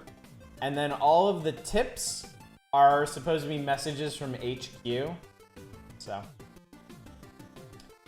just another silly little gimmick of theirs. But yeah, they broke down all this stuff. They broke down the Hermit Rescue, where the magic stone is at the bottom of the lava pit, the weird caves, the demon, getting the Sword of Apollo, fighting the different bosses, so it's pretty cool. You should do Shadow Man, but that's too long for this and not really indie. True. And then River City Ransom. The long road to the top. I think we all know River City Ransom pretty well. Isn't there an NES Shadow Man? Yeah, we'll be coming to it in a couple issues. Yeah. Oh, no, wait. Not Shadow Man. I'm thinking of Dark Man. I'm thinking of Dark Man and Nightshade. There's an NES Dark Man game and there's an NES Nightshade game. Shadow Man, I'm not. You know what? I can check my index real quick for a Shadow Man. Dark Man is what you meant. Yeah, couple of issues. We'll be up to Shadow Man. Dark Man. God fucking damn it. My brain is just turning to mush. There are only excuse me. Only 2 games on the NES that start with Shadow. Shadow of the Ninja and Shadowgate. Dark. Shadow Man is the N64 era voodoo third-person game. Yeah, I know what you're talking about. I can see that box art in my head. How a Darkman game came to be is anyone's guess. Dude, how a fucking Darkman movie came to be is anybody's guess. What the fuck, man? Hang on. Broke Osh's brain, he hasn't even played Michigan. Okay, hang on a sec. My main monitor just died. I need to fix this real quick. Every once in a while it does.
That's right, I muted it in case I made any like embarrassing grunts and shit while I was trying to fix things. Alright, I think that's sufficiently fixed. So. As you're muted, you're gonna have to speak up. Okay. Alright. Alright. Okay. I think we're good. Yeah. River City Ransom. Take the fucking elephant. We can't take you out of context for clips saying more than we actually do. Alright. So this is, again, they have a pretty extensive walkthrough of what you need to do in River City Ransom. Like, the order that you need to fight the dudes in. Some special techniques you can do, you can use. They take you all the way up to school and give you a quick breakdown of the fights that you're going to have to deal with there. So this is a really good game. This is a really, really good game. Yeah. Yep. Oh man, top 30. Let's see. This month, Teenage Mutant Ninja Turtles took it by a significant margin. Surprising one. Zelda 2 in second, Mario Brothers 2 in third. And then Ninja Gaiden, Dragon Warrior, Mega Man 2, Legend of Zelda, Bionic Commando, Xanadu, and Blaster Master rounding out the top 10. That's a pretty good spread of games. That is a really solid spread of games. Turtles Fever at full height. It's a shame River City Ransom Underground was so underwhelming. Yeah, I heard that too. Just a couple really, really poor design decisions, wasn't it? Sank that one. Yeah. I really like the Game Boy Advance port of it. That was pretty fun. Xanadu slower than Zelda 2 Heresy. Oh god. Okay. So this is the centerfold for this particular volume. A full map of the world of River City Ransom with all the stores and stuff labeled. And the other side, a totally bitchin' Dino Wars poster. How Marble Madness and Strider got top ranks, though? Strider, like... I guess it's the uniqueness of Strider. After playing Strider myself, I honestly don't understand the nostalgia for it. It's such a janky-ass game. Although, people were saying, like, the arcade versions or other versions of it are better. This game is extreme because it got Z where the S would be.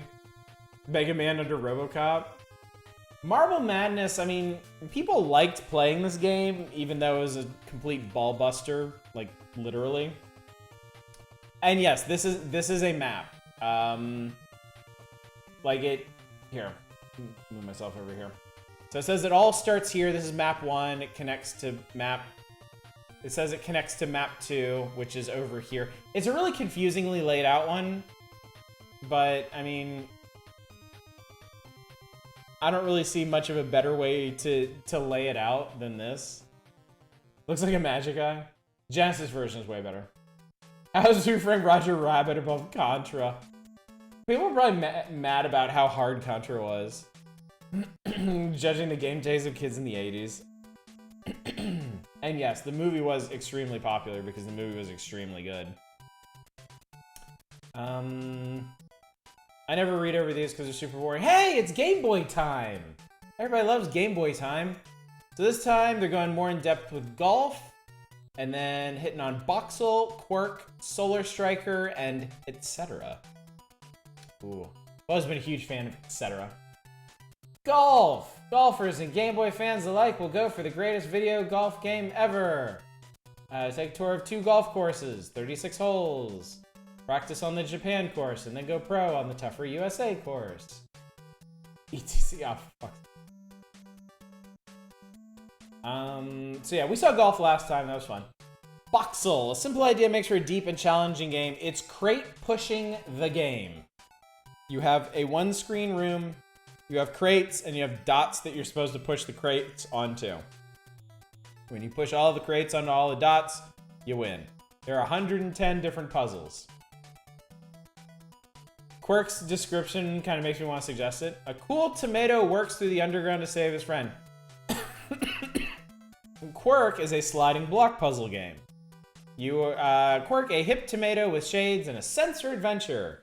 Must work out the many mysteries of an underground maze to find Tammy, his troubled tomato friend. There's several rooms of varying complexity. He negotiates blocks, turnstiles, and gaping holes to reach his goal. Quirk was the original Bubsy. I want a platform about Red Tomatoes. Yeah, it's another top-down puzzler thing. And it's sliding blocks, so I don't think I'd be playing this one very long. And then Solar Striker. I have Solar Striker. Solar Striker was one of the first games I got for Game Boy. Solid vertical shmup. Pretty fun. Pretty fun. Gaping.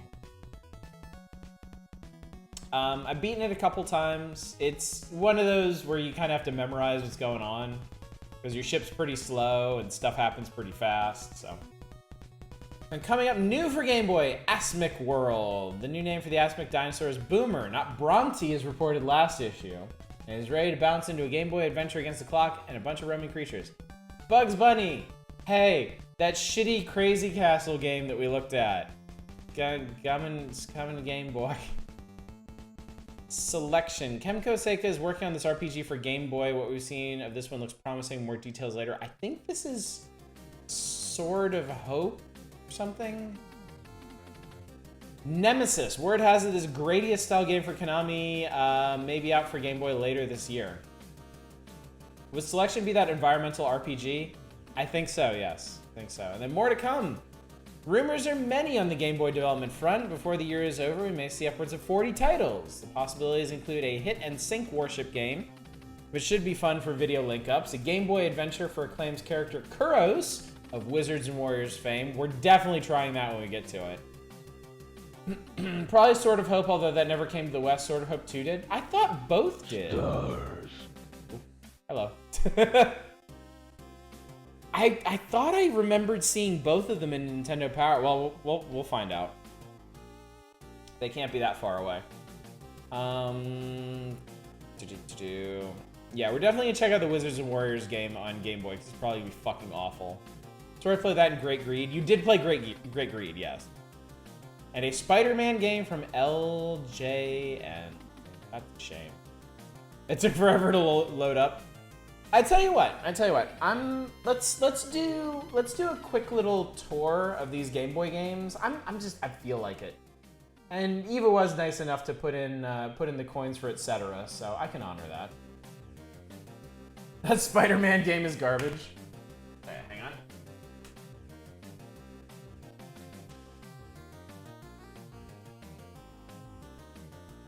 All right. I'm gonna give you the same caveat I always give. We have a very janky Game Boy emulation setup, so please forgive the audio or, you know, whatever other technical issues may arise.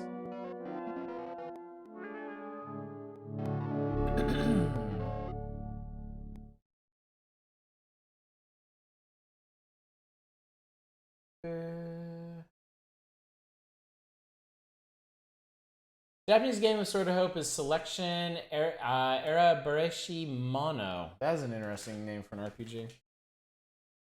Didn't know Sword of Hope 1 came to West. There's a big feature of it in Nintendo Power and a couple volumes down. Audio, please. Oh shit, this is gonna be really loud. That's right. Thought I caught that. I think we wouldn't notice if Bugs Bunny wasn't in pristine sound quality. I'm just gonna play the ones that were featured in tonight's volume. Boxel for like a minute. Quick or whatever the fuck it was for like a minute, and then Solar Striker. So Boxel. Oh god, there's a Boxel too. Jesus Christ. Revenge of the Box. Like retro RPGs and haven't seen Great Greed. Track it down sometime. Games of Shit. Oof. Okay. Yeah, this is what we're looking at here. Play.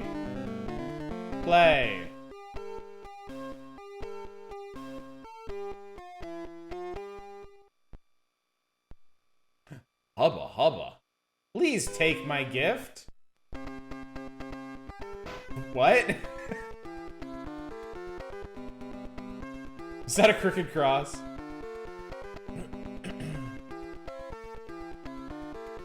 Is that crooked cross at the demo level? Yeah, I suppose it was.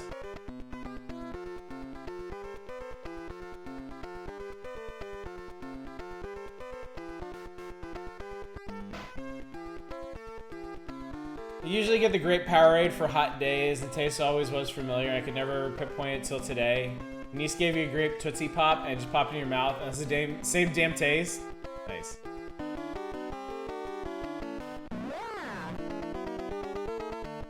Oh my god. Next. Voxel by the publishers behind Highlight. Jesus Christ. Highlight is a great reminder that God is dead.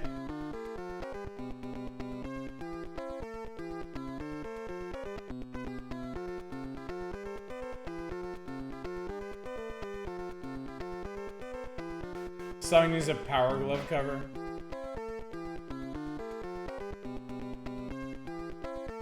I'm a little concerned I fucked this one up.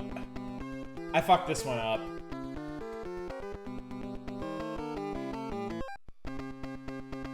I fucked that one up.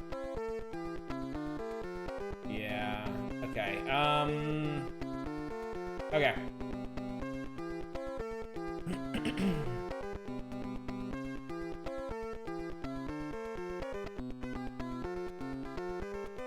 It's like a puzzle and you blew it! This should be right. Ah, but wait, I can't do that yet, because I need to move this one first. Almost fucked it again, chat. Also, like, you see there's a space for how many turns it takes you to beat these levels. I love that it's 4 digits. I love how little faith they had in their players. Song is a bop, sounds like the world map theme for some alternate universe Star Tropics game. Oh, that's a good point. Yeah, it is. Oh my god, chat. Someday we're gonna play Star Tropics 2. I hope you're ready for that. Mentally, physically.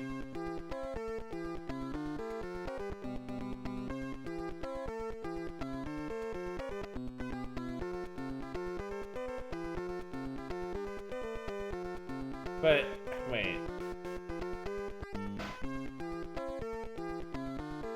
Oh, okay.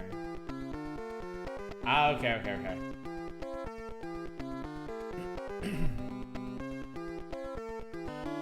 This is like Stock Boy Purgatory or something.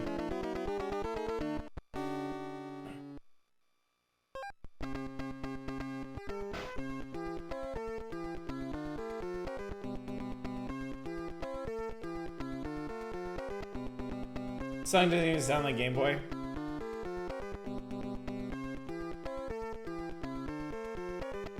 Did the girl hide in a box? What's the lore? I have no idea. Dude's got the hots for his lady friend and then gets stuck in crate hell for the high sin of lust. I don't know.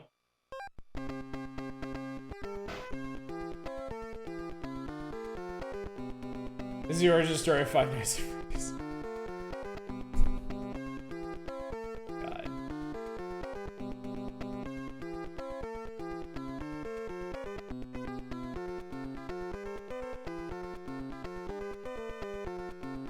Imagine the plot for Chip's Challenge, but more boxes.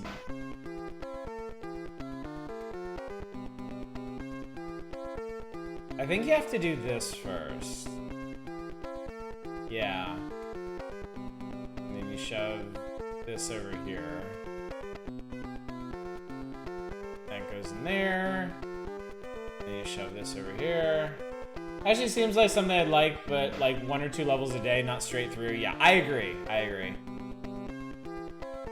mean, this is some very solid puzzling, but I'm done.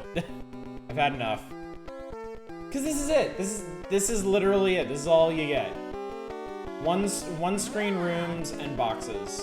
Forever. For all eternity. Oh wow, look at this.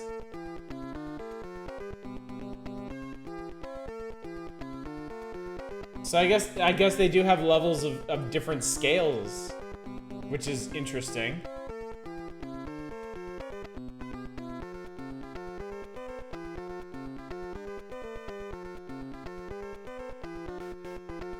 As soon as I was done and dragged you back in, no, I'm good. Especially since I just fucked this level up.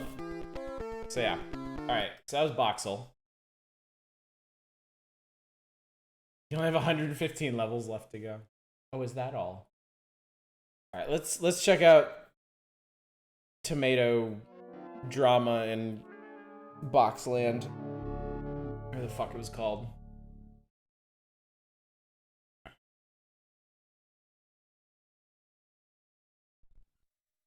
Sokoban is dead. All hair's still. I cannot wait to get the analog pocket. I really, really hope it's not delayed. I'm so scared it's gonna be delayed until like summer 2022 something. Called Quirkle. It wants to bone down. It usually just knows Quirkle. The Attack of the Killer Tomatoes get a game. I think it might have. Right there. Attack of the Killer Tomatoes got a Game Boy game. Yeah, real quick. Real quick. Because I'm not sure this ever showed up in Nintendo Power. THQ? And Equilibrium Production.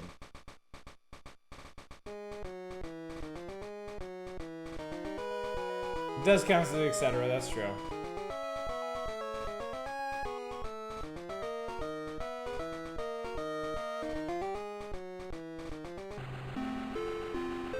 As you recall from last episode, Dr. Gangrene has began an assault on the world, beginning with San Zucchini. His tomatoes are... Wait. Is this based on the animated series? This is... Oh, it's based on the fucked up cartoon they made.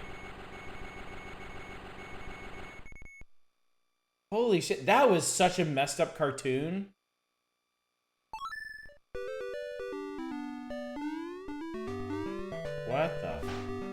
What the fuck?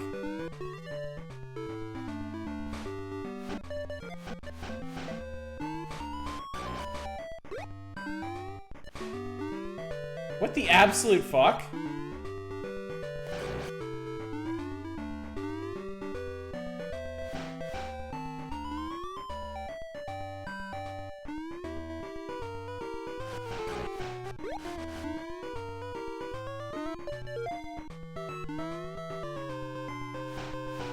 What the fuck is that camera?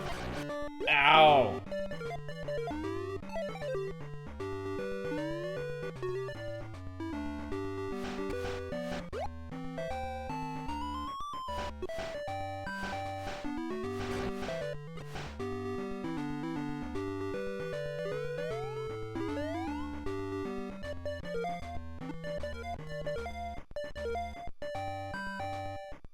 This is an auto-scroller. No. That's just how the camera works. Song is weirdly cheery for Attack of the Killer Tomatoes.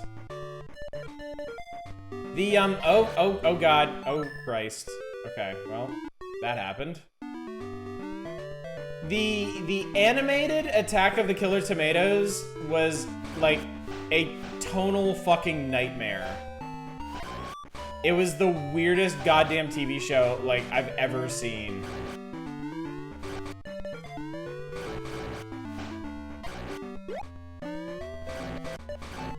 Yeah, what could possibly go wrong?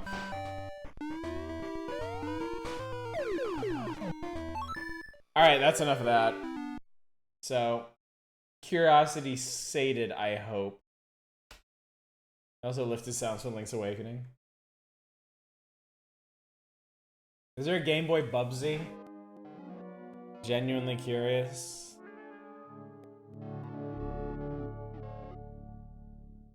We'll check.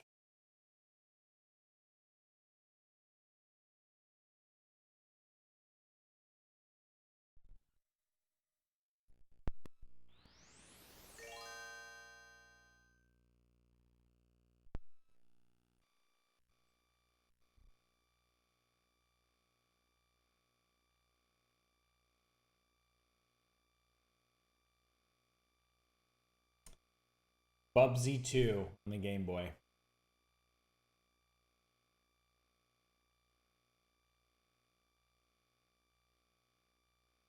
Can't wait for everyone to request that Nintendo Power the second its name comes up. I'm not doing it. You got your one freebie. It was Attack of the Killer Goddamn Tomatoes. Also, hi, Library Man. That was the one that was less good. God. Imagine having to say that. Quirk! That was the name of this fucking thing. Quirk. We have to wait for volume 48. Get fucking comfortable, chat. Doesn't it buy you this card before you got the ROM card? Oh no. Going up, heading out, or versus? Going up? Easy, please. Select floor. Diagonal view?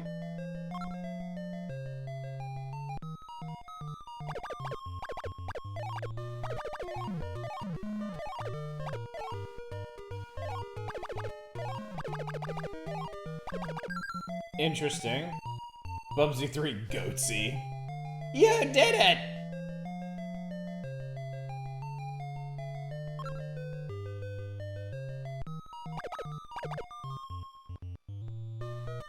There's a fucking Bubsy poster in the May 1993 issue of Nintendo Power. I know. I have it.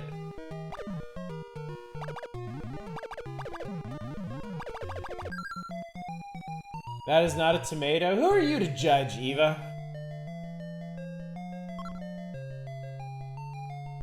Not up to them to decide whether or not you're human, right?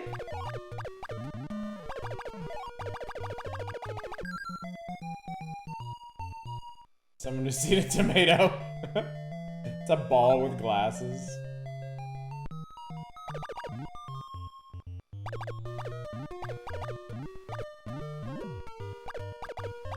That's pretty cool. I have no idea what the deal is with Bubsy. Is the game just really shitty? So Bubsy started out as a decent but ultimately garbage platformer.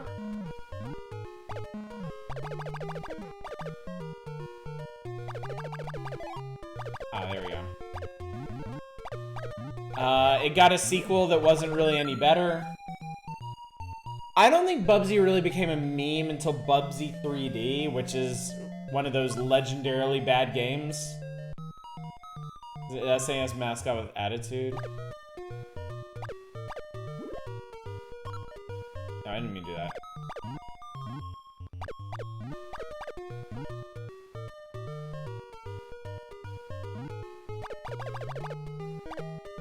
I thought it was just a thing in our chat here. No, Bubsy is spread far and wide.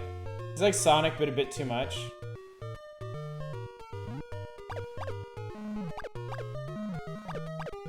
Bubsy wanted to be Sonic. His gimmick was you move so fast you can never see what the hell you're doing. Okay.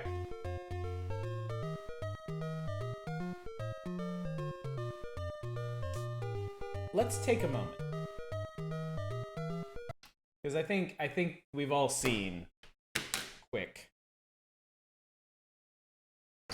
Let's take a moment, shall we?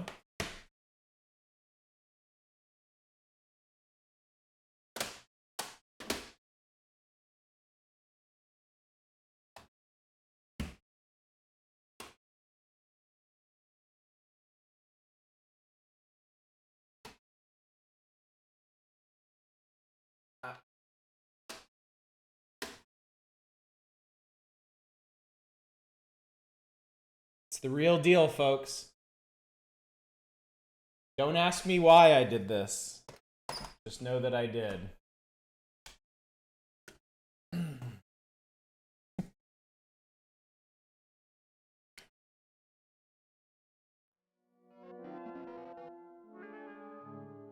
How appropriate that it was the satanic analog logo that booted up this time.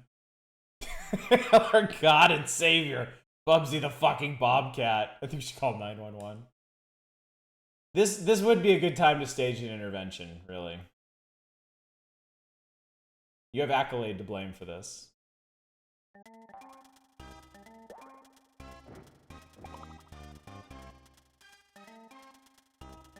Just for you, Library Man.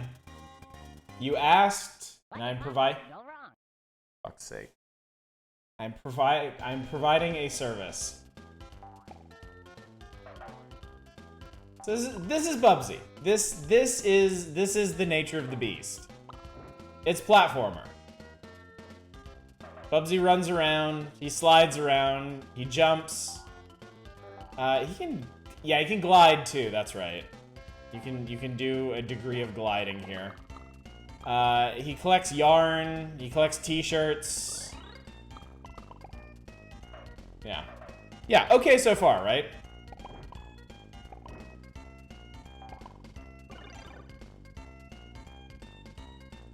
Alright, well.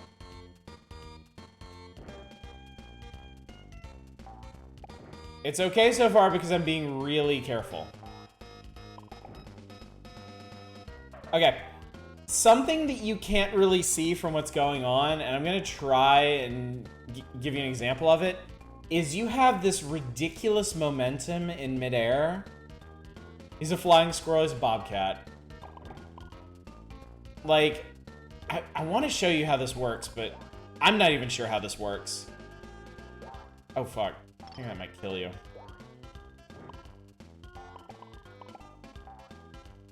But you actually have to fight your momentum in midair to get places and not die. That's right, Bubsy takes fall damage, that's right. Oh, okay. Okay, there, perfect example. Alright, so I ran, I jumped, I want to land on this guy. Your natural momentum is still carrying you. You have to fight back against it to, oh, hello. Like right there, I had to fight momentum to get on those platforms.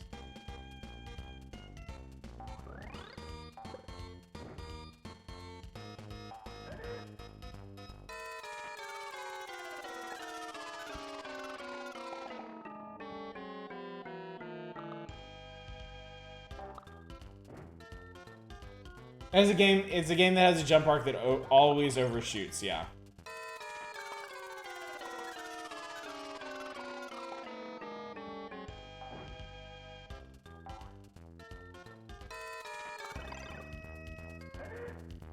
So that means when he goes like auga, that means that you are going to die if you land normally, because this game does in fact have fall damage. Yes, the only reason this is going so well is because I'm going super slow. Bubsy can run like Sonic, and it's basically instant death. Why is Bubsy a Heartless now? No, that was just Bubsy in blackface. That's why you don't see a whole lot of them these days. Didn't age very well. The only boss in the entire game, non-Chalice, that is, it kills you as Rom. Oh, you guys are talking about Dark Souls.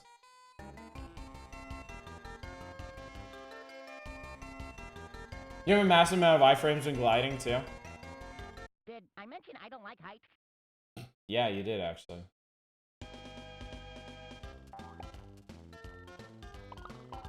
Oh, I'm sorry, Bloodborne.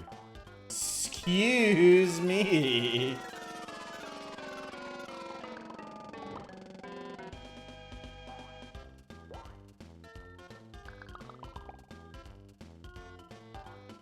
Actually, does gliding like make you immune to fall damage? I can't remember.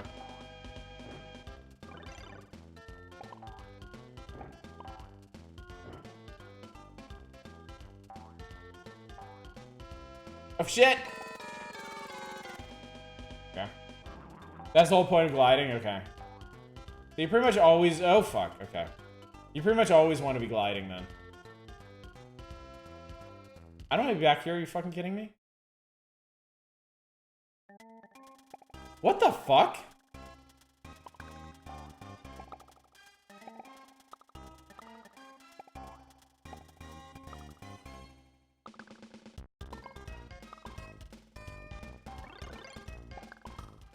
Okay. Did Bubsy just go to hell? So Bubsy in this game is battling the Woolies. which are space aliens that wanted to steal all of Earth's yarn.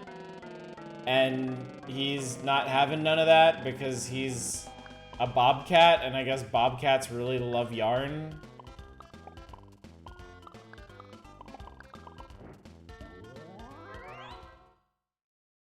Did I mention I don't like heights? So that's an example of what happens if you try to actually, you know, just run somewhere.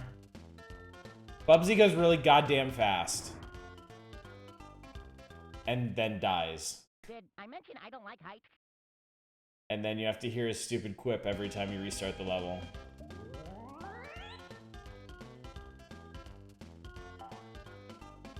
Oh good, I missed that checkpoint.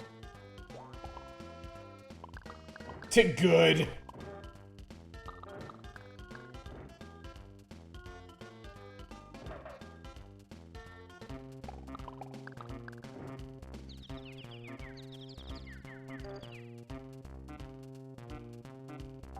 I'm actually genuinely surprised that didn't kill me.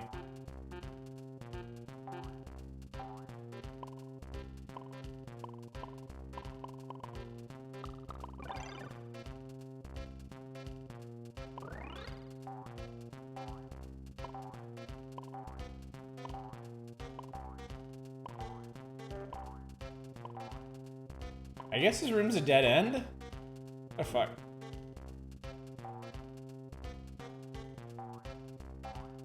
Bubsy 3D is an experience. You can play Bubsy 3D.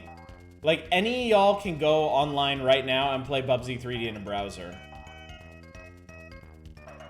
I found it just in case, like...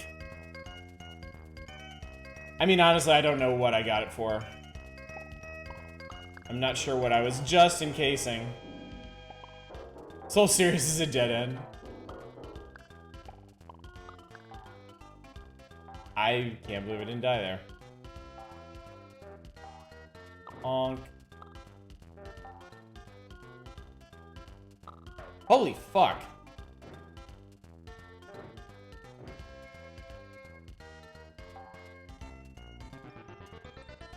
I fucked that up. We gotta do a failed mascot night. Oh, we could definitely do that.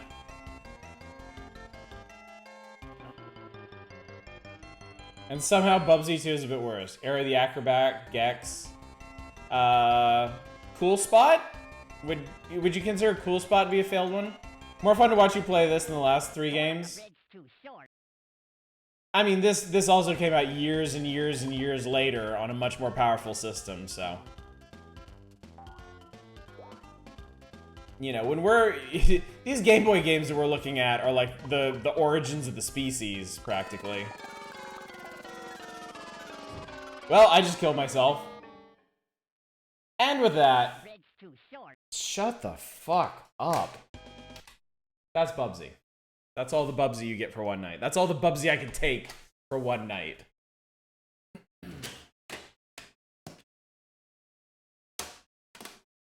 I hope you enjoyed it. Never played the SNES Cool Spot? It's actually pretty solid.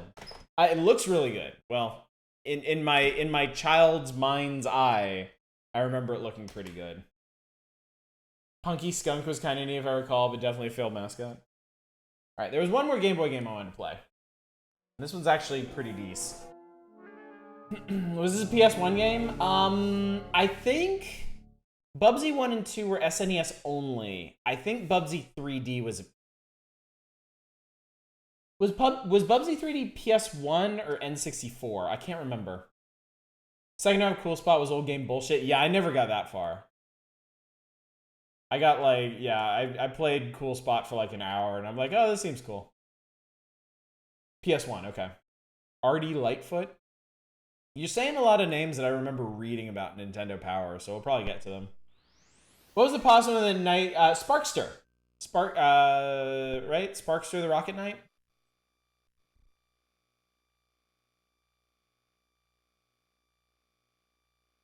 Alright. Solar Striker.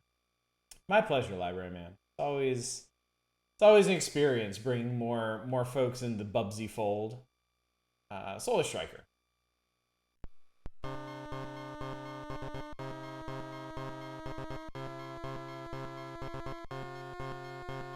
Sparksters games are actually good, though. That might not fit a night like that.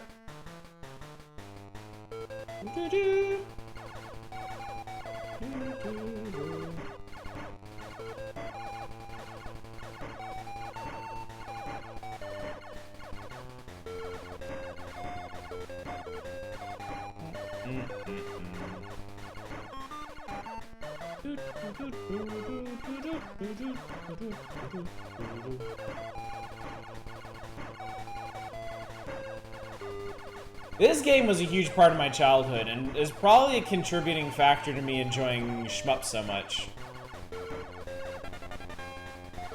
Especially after checking out some of those really middling NES shmups that were coming out at the time.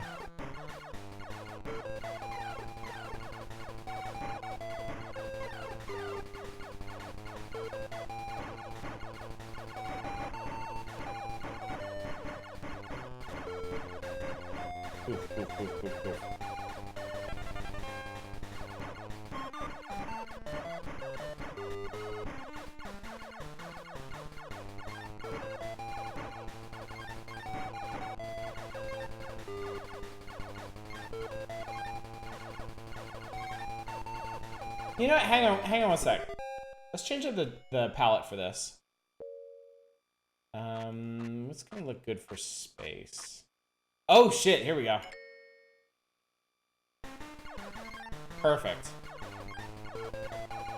I knew this one would have a use sometime.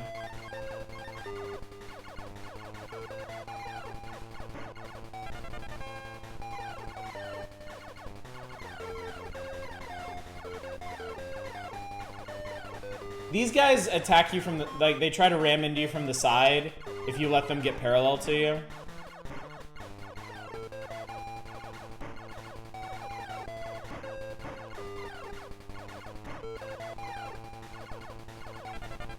Okay, one more power up and I get the really cool blaster.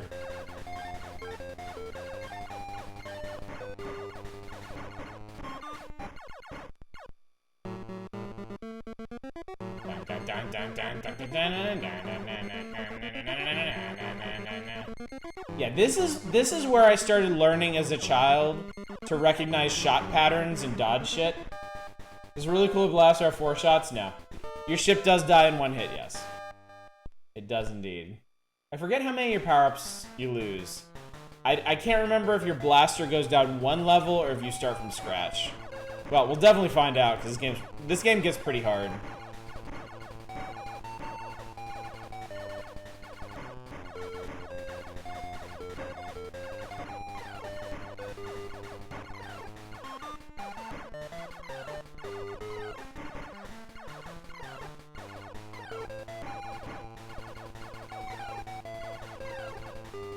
Yeah, that's the stuff.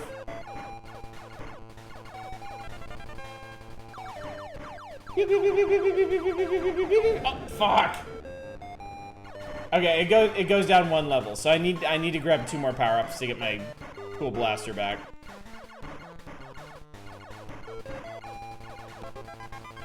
That's 1. Hubris of man!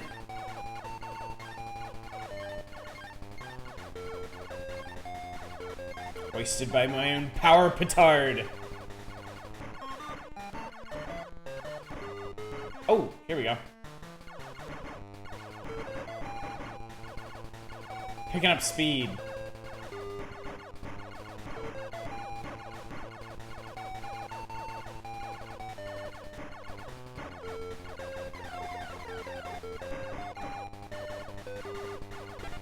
There we go.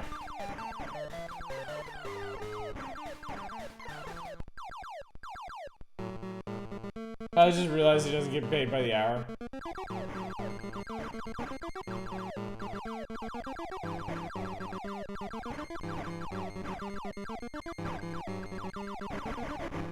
The power blaster really helps with that boss. Color schemes give this sort of an odd underwater vibe.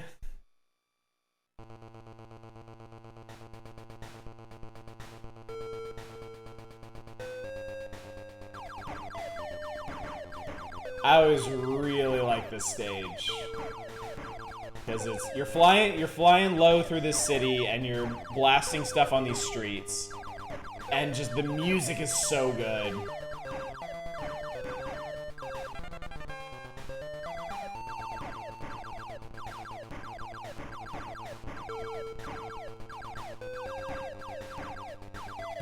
Yeah, those are cars. I guess they're supposed to be hover cars. I don't think anyone would actually draw them with their wheels sticking out perpendicular yet. And then those are big like battle trucks.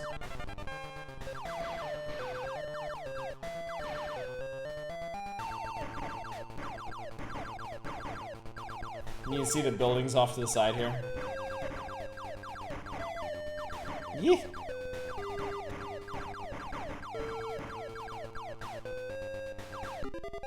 That's what those shots look like, by the way. It's kind of hard to tell when you're blasting out a bunch of them at once.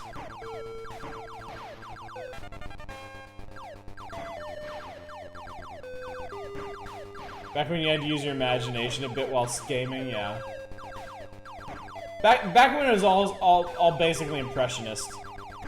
So these things take a ton of hits to kill, and if you don't have this really powerful blaster, it's kind of impossible to clear them out. Triple shot, you can kind of do it. Anything less than that, like, you're screwed. Any shooter like this that I can't remember the name of, but the different shot types are crazy.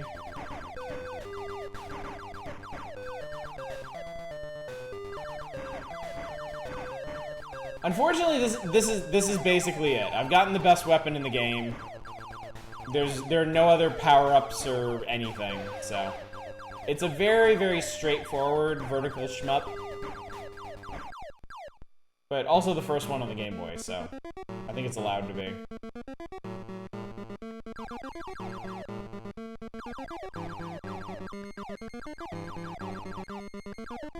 The bosses also get progressively crazier.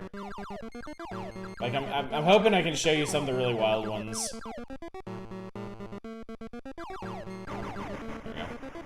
I was like how insane Raiden gets, specifically, especially if you can pick up blue shots. I love Raiden. I love Raiden 2. I was a huge fan of Raiden 2 in the arcade.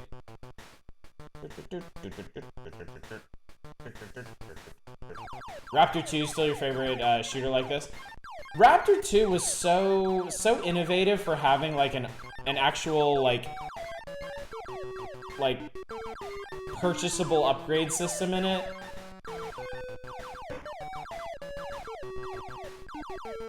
I was always really impressed with Raptor just for that, like, because that was before stuff like UN Squadron, right? I have to assume UN Squadron just kind of lifted that. Oh god, that was almost really bad.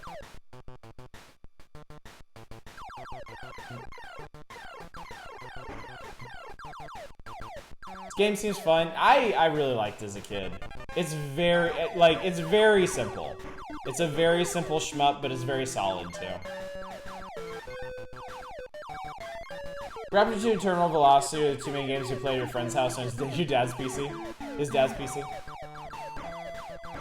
Yeah. I didn't play as much Raptor 2 as I would have liked to.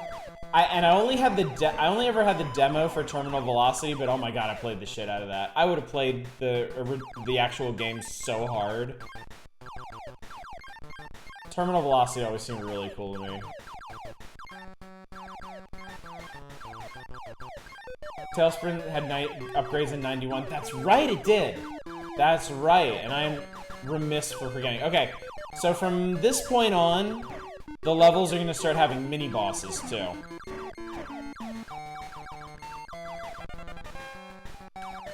By the way, there's only 6 levels in this game, so we're in the back half now. You probably stream that and be the only person who ever has. Nah, they're even more hardcore retro streamers than I. Like the escape sequences, Descent, me too. Alright. So all of those dots around the periphery of this thing are guns. I've never been good at fighting this boss. This guy just fucking wrecked me.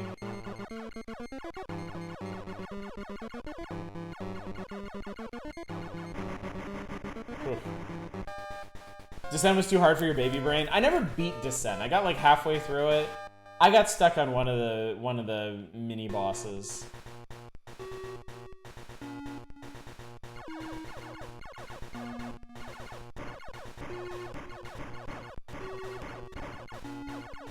Oh fuck! I forgot about those guys. If you don't have your weapon fully upgraded, there's not much of a chance you're gonna be able to get past those things or stop them.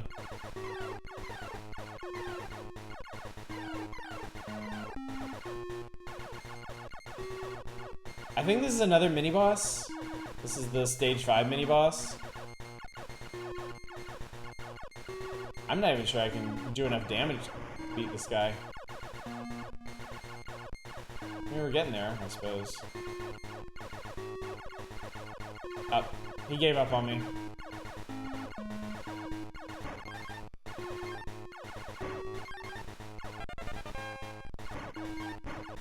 Come on, one more.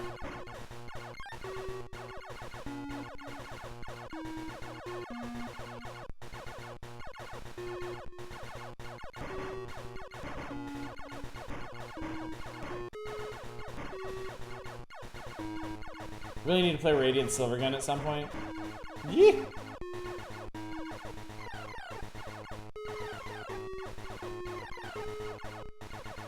Tyrion was the one that, Ross reviewed ages ago. Jesus Christ! I was reading chat when that bullshit happened. Amazed I'm not dead. Oh, fuck. I always forget these guys shoot, too. We're not there yet.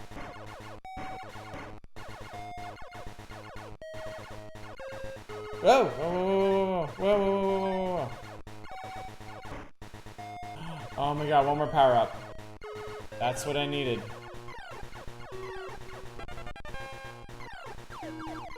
That's another thing I like about this game.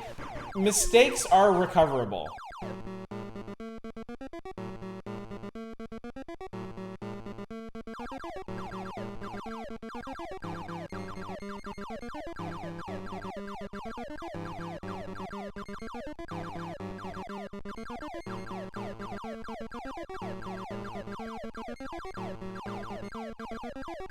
Shit.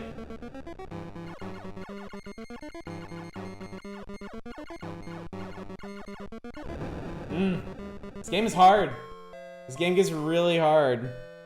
So yeah, there's one more stage after that, and I actually don't remember what the final boss looks like. I think I only beat it, like, once or twice. But yeah, that's Solar Striker. Pretty solid. Pretty solid little shmup. Little shmupper.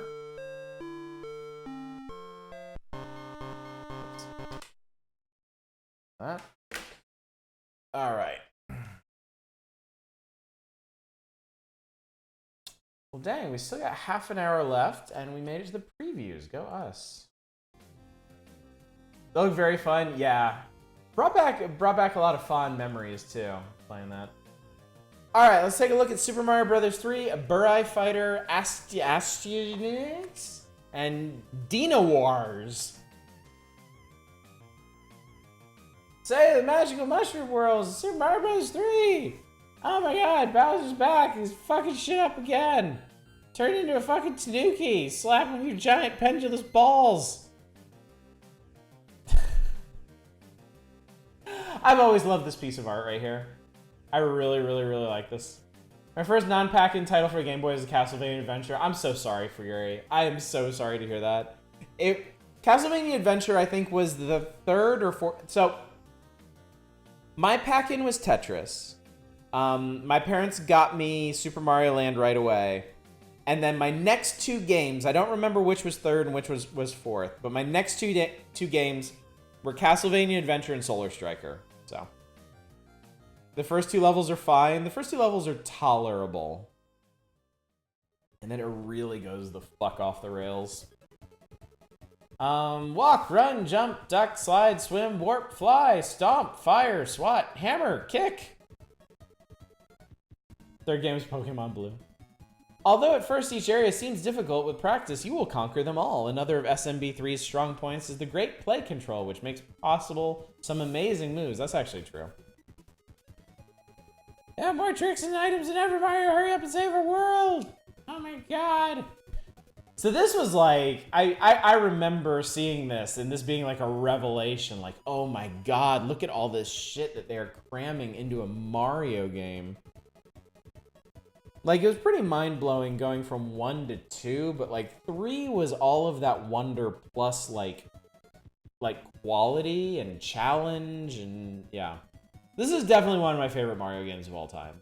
I love Super Mario Brothers 2. When I got Super Mario Maker 2 on the Switch, I almost exclusively made Mario 3 levels. I love the style of it. Third game was Pokemon Blue, which I stole from an ungrateful fuck who got 2 copies for his birthday and said he was just gonna throw the second copy out, so I took it. Fuck him. The frog suit is in it, so shit is right. No, you never had to use the frog suit. Seriously. All right. Burai Fighter. This is a really interesting game. Help free the galaxy with Taxon's Turbo Warrior, the Burai Fighter. His 8-directional firepower will let you blow the lid off this new action game. Budget Boba Fett. So this is both a side-scrolling and top-down shmup. It's got some pretty crazy bosses, some pretty tough levels.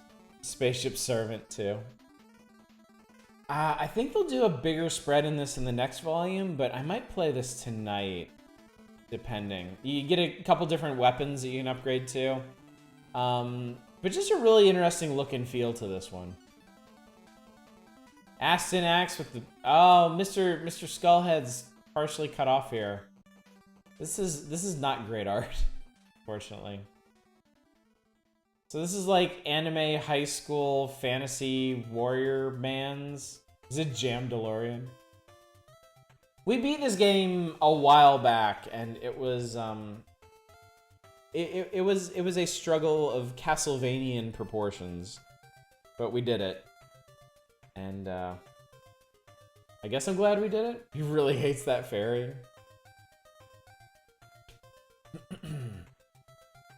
And then Dino Wars, the destruction of Spondylus.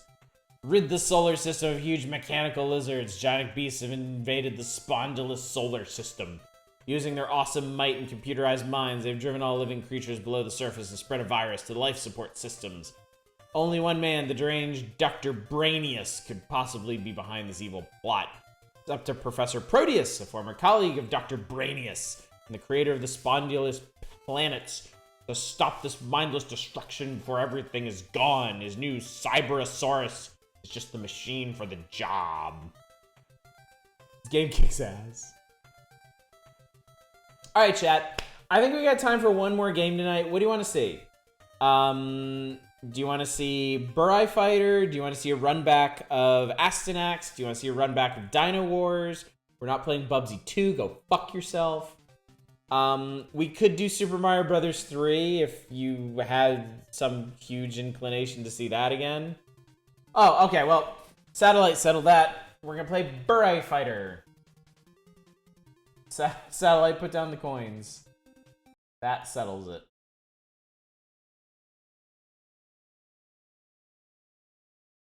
Burai. Oh, I need to... Flip my shit. Now flip it. Yes, no. Okay. There we go. Okay.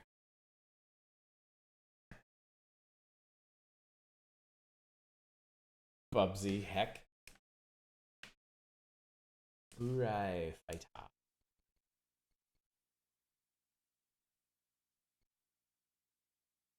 Satellite Sun wins. Coinality.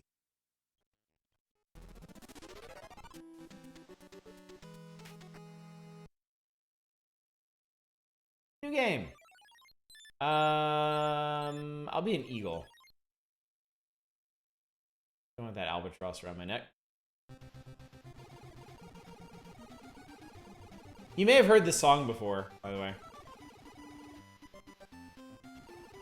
So you can aim in all 8 directions. Once you start firing, it holds your fire in place. I guess your special weapons always fire whatever's considered forward. I want a laser. Shit. Oh fuck. Oh fuck. Well, that was dumb.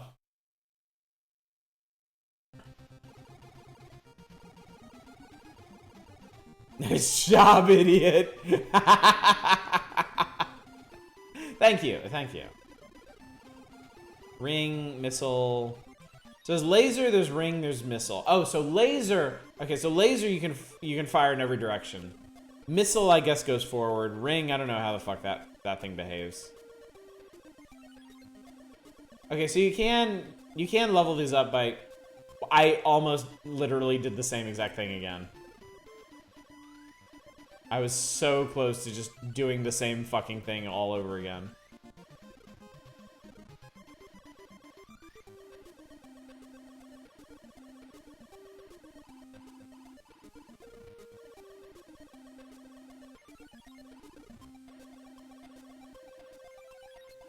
Oh shit! You level it up enough and you get reverse fire. Oh fuck.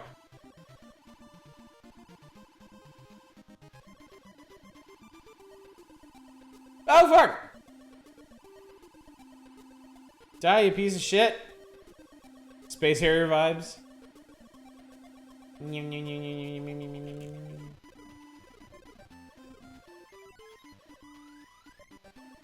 Level 7 laser. Pissing lasers back and forth, back and forth.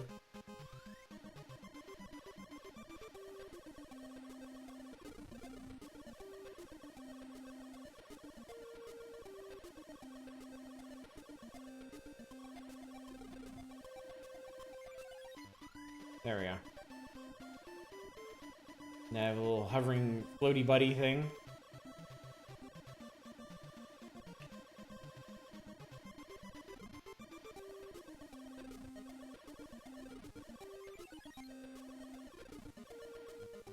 There's some trick to getting those, I don't remember what it is.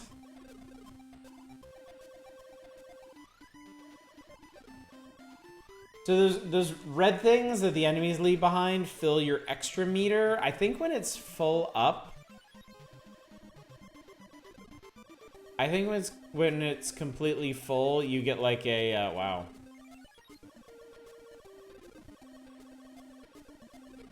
You get a screen clear. I think. This is more fun to play? Yeah, definitely.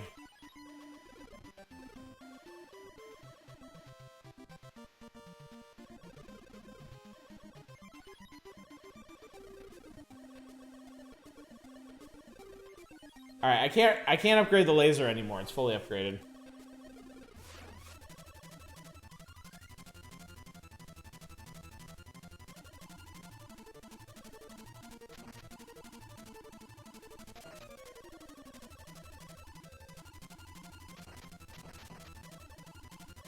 I shot one of his eyes out.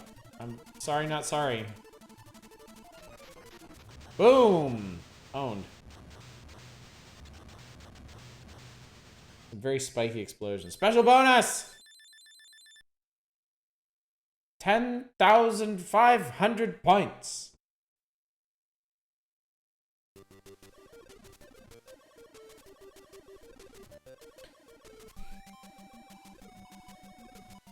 I have played this game before, but I haven't played it much.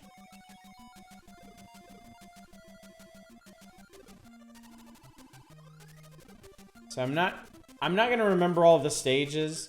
There is one I definitely want to show you all that's really cool.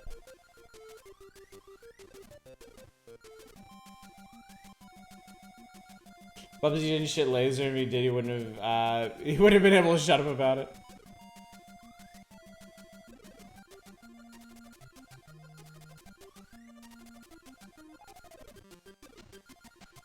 I think I'm screwed. Yep, definitely.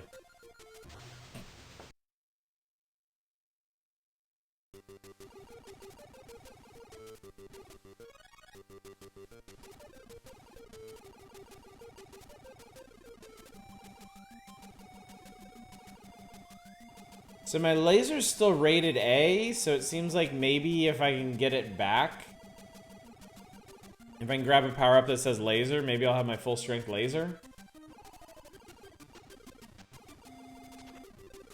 Let's find out. Yep, okay. So weapon upgrades appear to be permanent.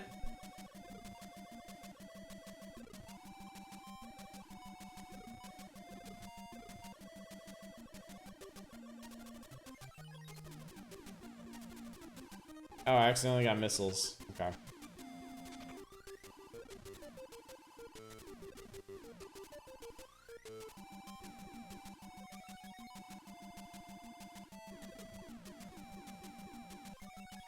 Ah, shit, I got stuck. Lost your ring. You lose whatever you were last losing. Yeah, definitely.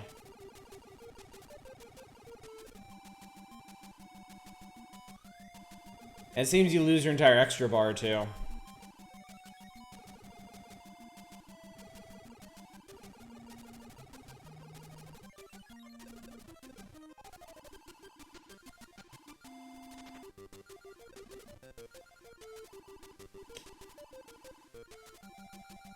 Okay, so this time we're not going down that way.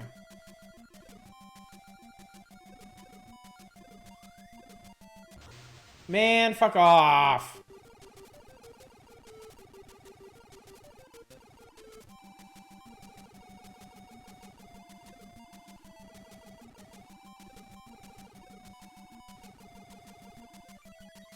Ugh.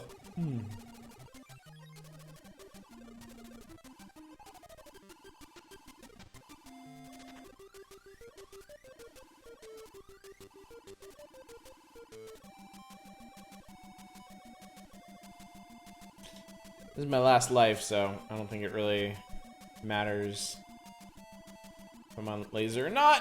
Ugh.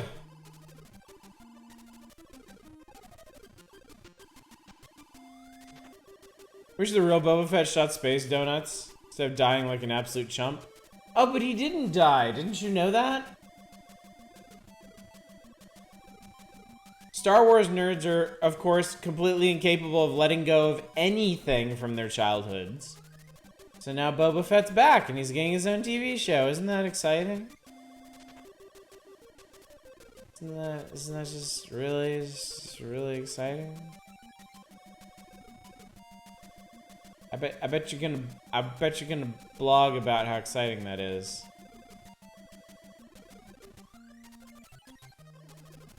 When he's back in Pog form, the answer is no. Wow, y'all actually didn't know about this, huh?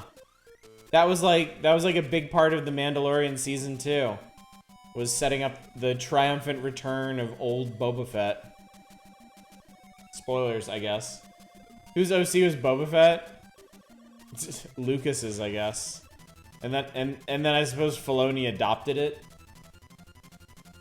Oh, fuck me.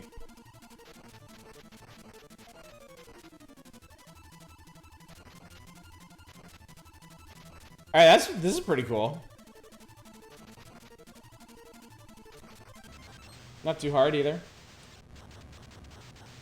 I'm excited. Why aren't you excited? Says a Star Wars fan facing a mirror. Wait, was Baby Yoda Fett? Baby Yoda Yoda Fett the whole time? Yes.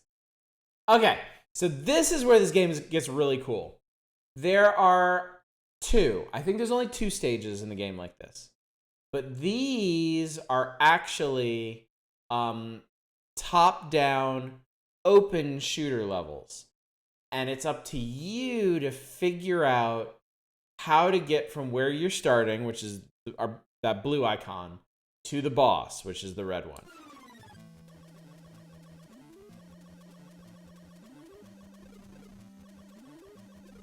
So I think it might be down 2 and then over a lot. Is my guess.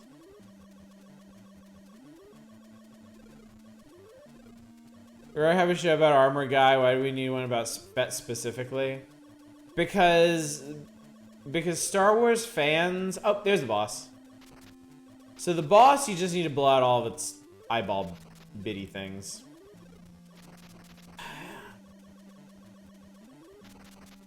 It's because, like, the screeching, mewling Star Wars fans that Disney actually listens to have decided that they don't want anything new or different or exciting. They just want to see all their favorite characters over and over and over again for the rest of eternity. Which is why you get shit like Boba Fett coming back from the dead and CG de-aged Luke Skywalker. Nothing expanded universe is canon in new Star Wars except apparently Boba Fett living. Well, Disney picked and chose what they wanted. So like Thrawn is a thing now. The TIE Defender was featured prominently in Rebels. The Dark Trooper was in Mandalorian, so they definitely do grab stuff from the extended lore when they want it. They don't keep it exactly as it was, but I mean, seriously, with some of this stuff, that's probably a good thing. Psst.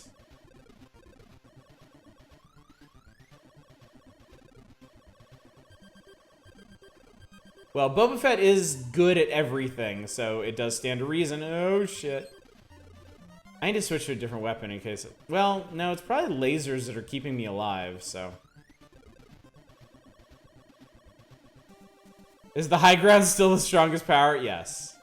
Yes. There's actually an episode of The Mandalorian where someone catches him from the high ground. And he's literally like, she has the high ground. We just gotta wait her out. It's cute. Boba Fett fleshlight when? Has to be shaped like his helmet.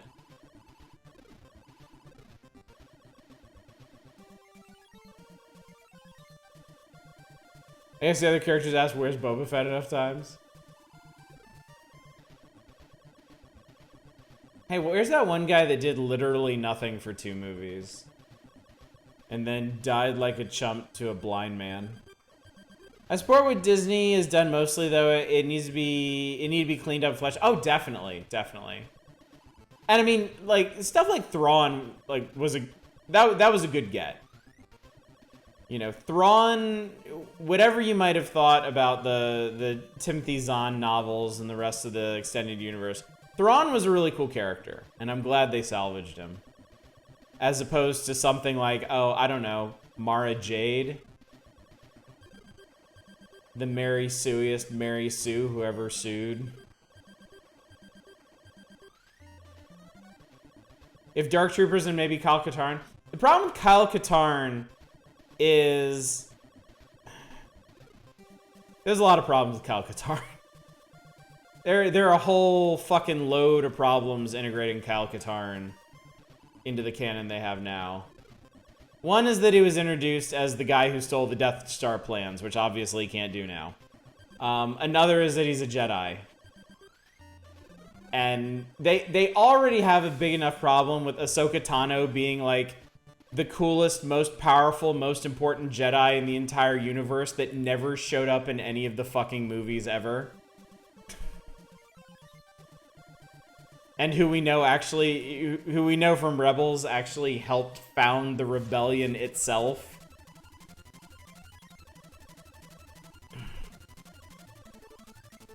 So. What is the boss of this one?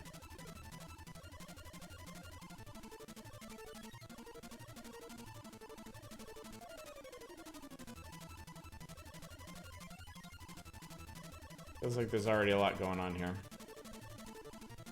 Oh shit, look at that thing! Wow, that's fucked up. Oh god. Oh god, okay. Okay, this is actually fucked. Yeah, we need the diagonal. Oh, okay. Man, these lasers are really strong.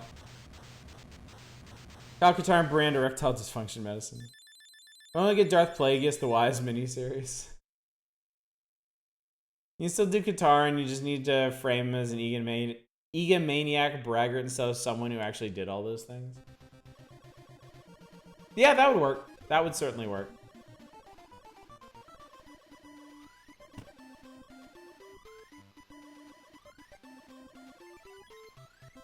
Oh, what? I'm sorry, what? You give me whiplash here, game. Never was that into Ahsoka Tano. I thought she was kind of the weakest bit of what I saw of Clone Wars as a kid. Well, depending on what you saw of Clone Wars, like early oh fuck. Well, that's my ass. Early Clone Wars is garbage. Early Clone Wars is borderline unwatchable. It gets better. Wow, that guy was out for my ass. It gets better, and she in particular gets better. Like, at this point, I actually really like Ahsoka as a character. I hate this.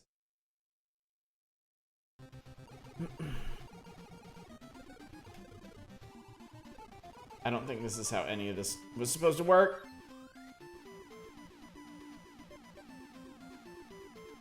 Oof, okay. Show Calcatar and giving Luke a wedgie, I'd be on board for that. First issue with Torchlight 2, my blue Luke got stuck behind a chest where you can't grab it. Oh, that sucks, dude. I've had that happen in Titan Quest. Since everything is physics enabled, Luke can just go flying off into the distance.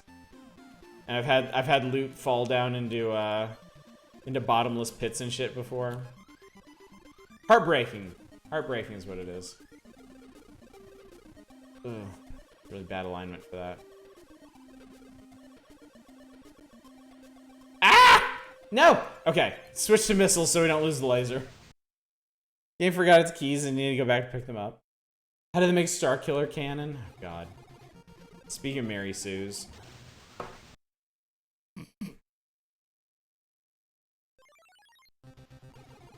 Okay, so I can continue, but now I have genuinely lost my lasers. Alright, I think we might be done for the night.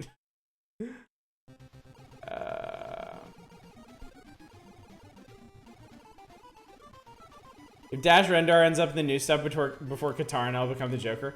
I almost thought that was going to happen in Rebels. There was an episode where they had to help out this kid who had a ship that looked just like Dash Rendar's ship, and I was like, is this supposed to be like a little kid version of Dash Rendar? Are they like filling in his backstory? Unfortunately, it wasn't, but I feel like they came really, really close.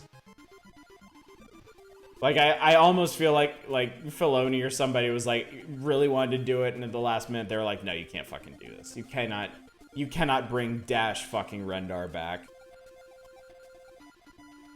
Is that right, or leaving the cantina in New Hope canon? Well, fuck that guy in particular. Ship design is canon, the character isn't. I mean, I'm 99% sure the Outrider is in that, like, giant spaceship orgy at the end of episode 9. I mean, the Ghost is there from Rebels. And, like, half a dozen not ghosts. I think the fucking freighters from, like, old PC X-Wing are there. The ones that look like two shoeboxes glued together.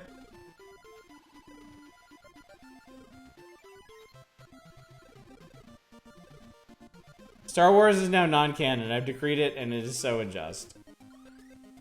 Oh god, I think I'm fucked. Oh god. Oh god. Oh god. Oh god. Okay. No! Not falling forward again.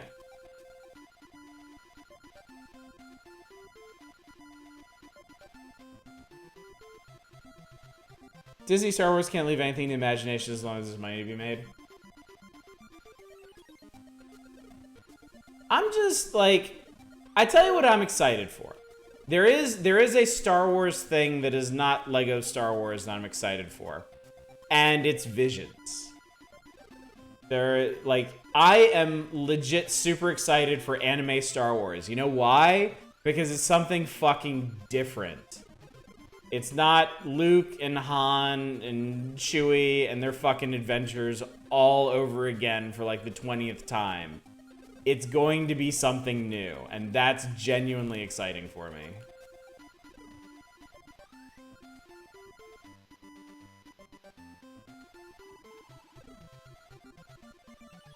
I like Dash Rendar. I like Dash Rendar too. Shadows of the Empire was like its own special little marketing magic, you know? It's goofy and it's unabashedly a marketing ploy. But you know what? It's still fun. And Shadows of the Empire, the game, was like legit great at the time.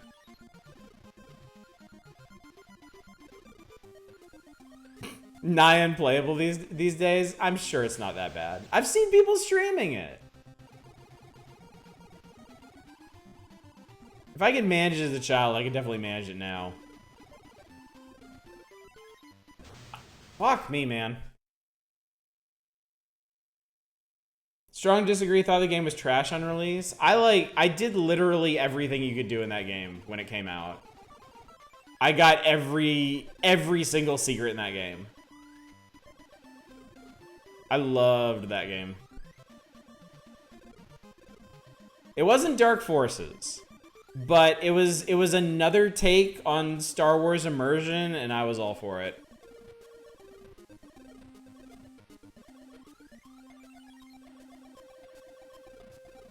If and when I get an N64, we'll do Shadows of the Empire. It'll be great.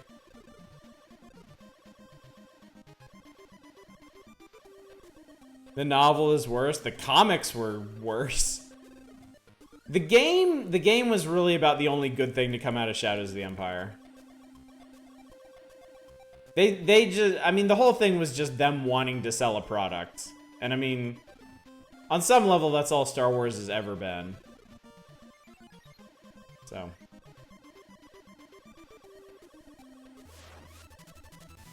Oh, Jesus Christ. What the fuck was that? Good God. Alright, well, now that I've been spiked to death, I think this is a perfect place to stop for the evening. So you can N64 still Tina's gimmick and stream Star Wars The Old Republic. Would anybody here actually enjoy watching me play an MMO? Anybody? Like, genuine question. No. I mean, I know somebody would, but I'm pretty sure it's not the majority here. No. Okay, there we go. Depends. What MMO could I possibly pick that y'all would be interested in watching? I think that's the difficulty of it. Any MMO, like, I think any MMO that you would actually be interested in seeing me play, I would not be interested in playing. Probably. PvP and endgame raids would be a cool one-off stream. So spend like a couple 100 hours building up a character for a one-off stream. Mabinogi.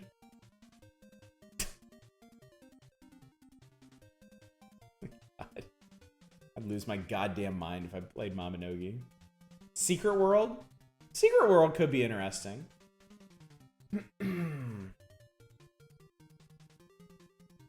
Maple Story. I only have like 160 some hours in Maple Story. I haven't gotten anywhere in that game. Also, EverQuest 2. I'm a long-time EverQuest 2 lover. Emulated Star Wars Galaxies. That would be interesting. Figured maybe you had an endgame MMO character. No, I haven't started Old Republic. It's something that I wanted to do sometime. I would like to try it, but I've never even downloaded Old Republic. I never played Old Republic. I never played Star Wars Galaxies either. Star Wars Galaxies came out during a period where I was just off of Star Wars. I was done with it. The prequel movies thoroughly killed my love of Star Wars. And Galaxies did nothing to bring me back, so. One of the RPG Fantasy Stars? I was playing New Genesis for a while, but then I basically hit the level cap and I was like, well, I'm done.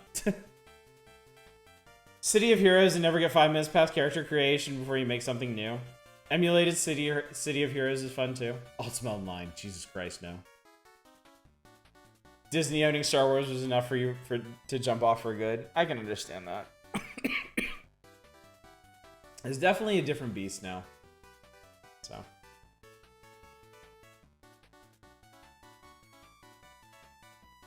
The prequel movies had Dax, Obi-Wan's old friend, that had a ton of backstory. It was mostly built up to was Obi-Wan's friend. Habbo Hotel. Oh my god. Jumped off at Rogue One. I really liked Rogue One. I do get why people didn't like Rogue One, but again, I'm really just in Star Wars now to see if anything creative and different will come out of it, and Rogue One was at least that. Still have my save with a level 130 or whatever ranger I got in PSO. Oh, nice. Play the greatest MMO, Minecraft. Minecraft streams are definitely not out of the question. I do enjoy Minecraft. I like playing Minecraft quite a bit. I was enjoying the server that Dominic put up, but I was spending too much time building stuff by myself, so I kind of moved on to other things. Haven't watched anything past the first sequel movie. They get super contentious after the first sequel movie, so yeah. Gary played the best version of Minecraft, Dragon Quest Builders 2. That's also true. It's also true. Only be interested in Star Wars if they do a buddy comedy road trip movie. I could see that happening. I mean, it seems like they're taking a pretty shotgun approach to films now. Like, there's a, I think, who is it? Patty Jenkins. Patty Jenkins is doing an X-Wing pilots movie. Taika Waititi he's got a movie in the works, I think. Supposedly Rian Johnson's still getting his own trilogy. Just not a whole lot has been said about that, but they keep confirming it, so. Technically, Solo is a buddy road trip movie. Good point. Good point. I watched the end of episode 7. I was like, this is garbage fire. Even the first sequel movie was kind of ass. Prequels were meh. At least they tried. Didn't Solo pretty much kill any idea of further Star Wars story franchise films? I don't know if it killed them necessarily. I mean, I don't think there's a movie. I don't think they could release a movie that's so bad that they would just never consider like a Lando movie or a Chewie movie or a Princess Leia movie or something. Like, that's always going to be in their back pocket. They're always going to be like, okay, people didn't like the newest Star Wars bullshit we put out. What can we do? Go back to the original trilogy. Just make a movie about one of those characters. Fuck it. Make a Grand Moff Tarkin movie. Fuck it. Rian Johnson's getting a trilogy himself. Terrified. So happy the Carbonite's gone. I'm moving on. Wasn't the Christmas special the Chewbacca movie? Good point. Yeah. How easy it is to forget. Rian Johnson should not be allowed to touch Star Wars anymore. I am still of the opinion that Episode 8 was the best out of all of them. But I know I'm very much in the minority on that, so I'm very excited to see what he can do outside the constraints of a trilogy that's already been established. So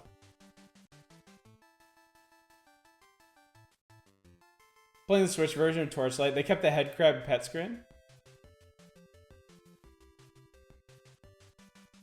Are you in the minority? Well, what actually happened when Episode 8 came out, there were a whole bunch of people that really, really liked it. And there was a fair number of hardcore Star Wars fans that really didn't like it. And then over time, the people that liked Episode 8 just kind of went on with their lives. And the people who didn't like Episode 8 didn't. So like 6 months to a year out from Episode 8, all you ever heard was how bad it was. because the people that actually liked it and moved on. So.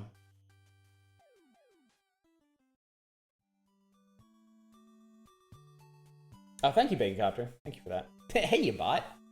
Favorite Star Wars media was the Mad TV sketch where Billy D. Williams is trying to feed on Star Wars nerd nostalgia to get the papers for his erotic massage. Oh my god. Episode 8 is the only time I've done the Seinfeld arms thing in a theater. Yeah.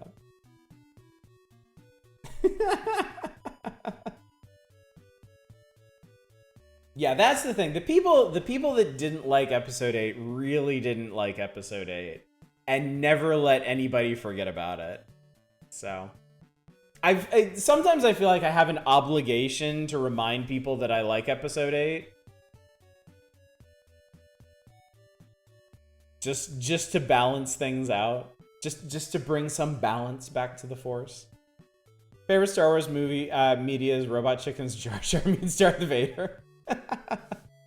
Yet we're still friends with you. Such differences make the world go round, don't they? I'll never forgive Harry Potter as Lee. Far from the dumbest thing that's ever been done with the Force in the series. Seriously. I haven't seen episode 8, can't judge the actual film. The clips I've seen, though, and the plot I heard about seem fucking awful. I think it's fantastic. I still maintain that episode 8 is the only point in the entire like Skywalker saga where they did something different and it worked. They actually went for different tones and different concepts and tried to steer things in a different direction and in a genuinely interesting direction. But then they got cold feet and fucked it all up with episode 9. So on some level I respect that the prequel movies tried to do something different, because they did. They just didn't succeed at it at all. So.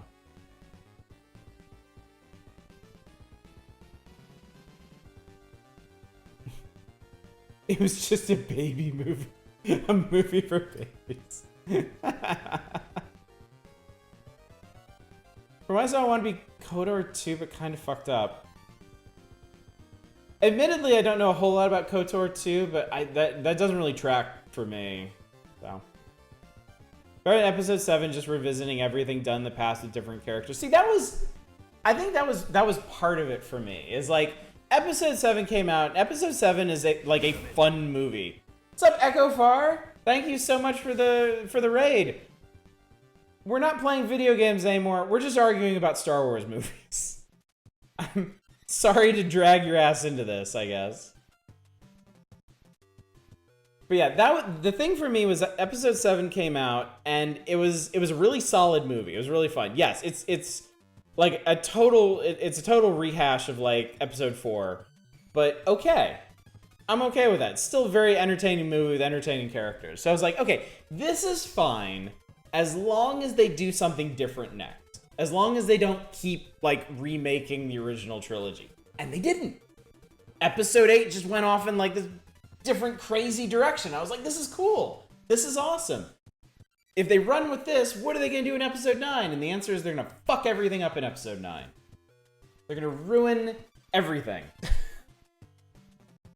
I think I scared Echo Far off. He's like, he probably doesn't even want to engage with this. I'm talking about shit yourselves to death.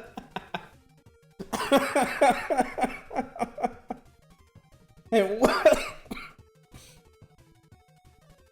So yeah, we're having an evening over here. Obviously, all the characters are asking, "Where's Palpatine?" Just trying to catch up this deep philosophical combo. It comes up every once in a while, because I'm a big Star Wars fan who's mostly disappointed with Star Wars because it keeps circling back to the same characters and the same themes, and I'm so tired of that. And I get excited about anything Star Wars that is different.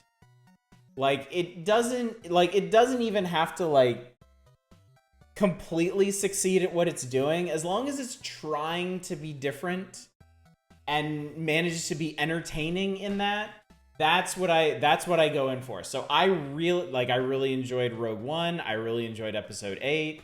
I really enjoyed season 1 of The Mandalorian. I'm really looking forward to Star Wars Visions because that's going to be like just completely bonkers, batshit anime stuff. And I just get everything else I'm just kind of sick of. I'm sick of the original trilogy cast. I'm sick of stories about space wizards fighting over what color their laser swords should be. I want new and different things. So I want a Star Wars story not about the Skywalkers or any of the trilogies. Like, explore what living in that world is like. Yeah. And hopefully we get some of that. Something more like Edge of the Empire, Firefly, Star Wars universe. Give me a slice of life, shit from random corners of the galaxy. Expanded Universe has some awesome stuff in it, but no, Disney killed that off. Well, Wyvern, I gotta say, I really don't hold that against Disney because there were some kind of neat stories in the extended universe, like floating amongst a vast sea of garbage. Like, they definitely jettisoned more garbage than good stuff when they got rid of that. And they've shown that they're going to keep things that they thought worked, like Thrawn. Star Wars without Jedi bullshit is so much better. Jedi and the Force work really well as world building, but not as the focus. At least not anymore. We've had fucking 9 movies about the Jedi. I feel like we're done. We're good. Like, relegate them to background flavor. Oh no, IG-88 isn't the Death Star anymore. What a shame. That genuinely, like, damaged my appreciation from Star Wars, reading that stupid Tales of the Bounty Hunters book. Best bits of KOTOR are the borderline slice of life side quests just about people trying to live in that. Yeah, I totally agree, Shadows. Yeah, that's the best bit of it. Is just seeing what the Star Wars universe is like. Even for sensitive space otters. Then they should have made better stuff than just a remake of Episode 4. They did! Episode 8! And then retroactively fucked it up. Yeah, I do really like Rogue One, so, but yeah. I mean, at this point though, it's all so contentious. I don't even know if they know what they're gonna do. I don't know if they're gonna go with a scattershot approach. Like, I feel like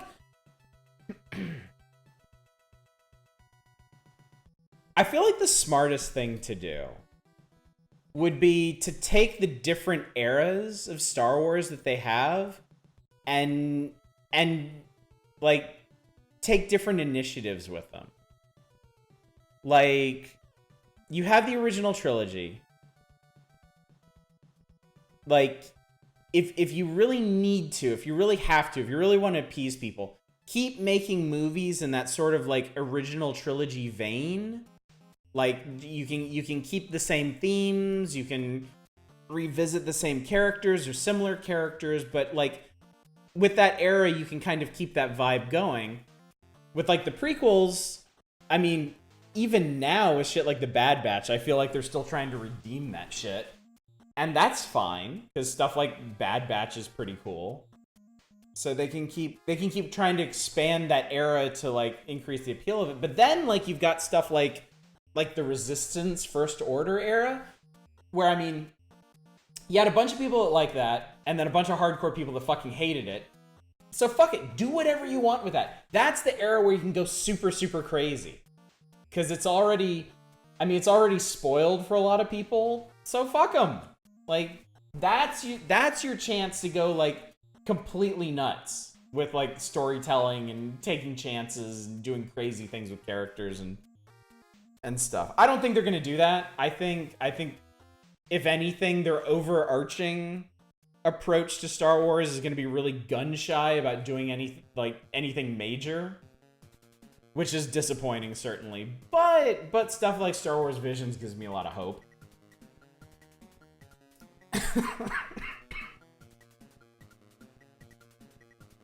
Should first develop a few new, very interesting characters, not just look at what is now popular and then cast kids in it. I feel like a lot of modern blockbusters now really miscast their main characters. I can feel something for a character when that character hasn't really lived yet. No experience, no story. I can kind of see that. Though I think that's more just a product of the storytelling. I think you can make an interesting character out of anybody.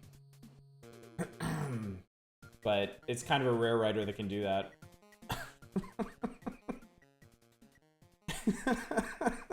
Thank you. Thanks for coming to my Star Wars TED Talk, everyone. What about those Dune reviews? You heard any of it? I heard a little bit about Dune that it looks really good, but the story is not great. The storytelling in it is not great. I love GPG TED Talks. We kind of haven't had one in a while. I've been so focused on getting through things that we haven't. It's ironic too, because we're like, these Power Hours nights are really just an excuse for us to sit around and talk about video games and stuff. But I've been really bad about not getting on tangents lately. I don't know, it's almost kind of disappointing, isn't it? So it's nice. It's nice to slip back into old habits and be like, fuck video games. Let's talk about Star Wars. Dune is a hard book to successfully turn into a movie, maybe a miniseries. There was a miniseries, wasn't there? I feel like early 2000s there was a Dune miniseries that everybody just kind of glossed over. Love the book, read it together with Echo. I read Dune and the second one. Is that Dune Messiah? I read Dune and Dune Messiah years ago, and then I think I started Children of Dune and kind of lost interest in it at that point. The miniseries was great? Oh, okay.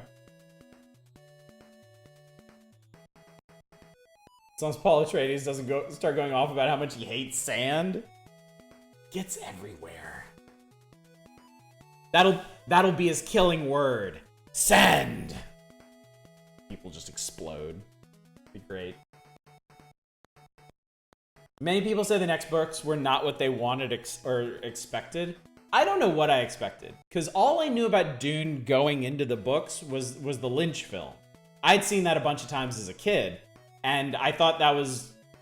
I mean, I loved it as a kid because it was so bizarre.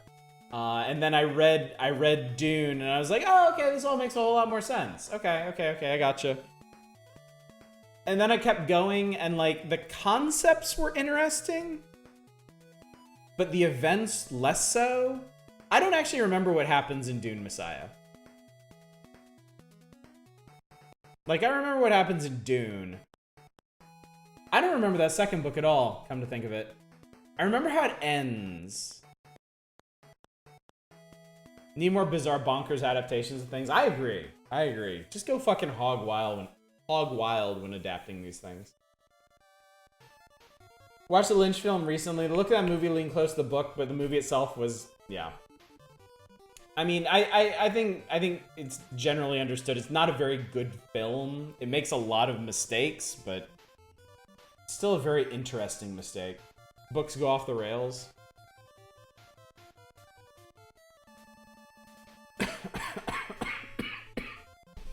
It's one reason A24 has had so many hits. Let's stop adapting, remaking, or rebooting.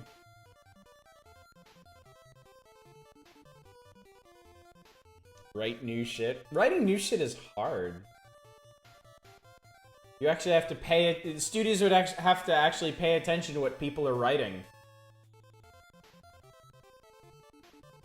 And admittedly, franchises are always safer. You know? You might get like an Academy Award-winning classic for the ages out of a one-off film. But even a middling franchise is going to make them so much more money. So, it's the wages of capitalism. Studios would actually have to pay writers. Yeah, imagine how much they would hate that. God Emperor of Dune is a messy shit show, and I stopped there. I was kind of wanted to read that one, just based on what I heard about it, because it sounded so unique, but it also doesn't sound like something I would actually enjoy, so... Hitchhiker's Guide, radio show, novel, miniseries, and movies are all completely different animals and need to be considered separately to be appreciated fully. Yeah, I read all the Hitchhiker's books. Well, I don't think I did. Did I? The last Hitchhiker book I read was mostly harmless. And I can't remember if the series actually ended there or if he wrote another one after that. And I watched the movie, and the movie was alright. Entertaining. Weird. But weird is good in that context. Hitchhiker's BBC series was so good. A24 is doing it right. They fund films that are new and taking risks.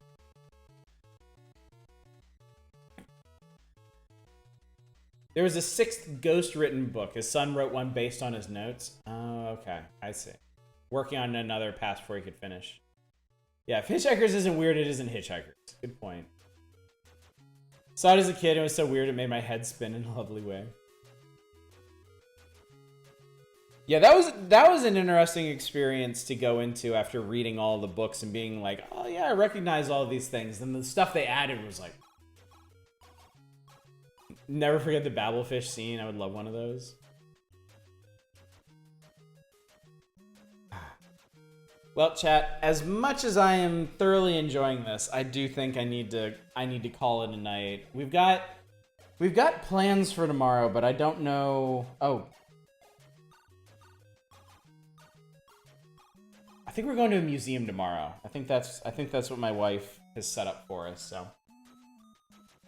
I could probably throw the adventure game into the mix as well. Oh, for sure, yeah. Thanks for the Star Wars hot take stream. My pleasure, Grunt Fodder. Anytime.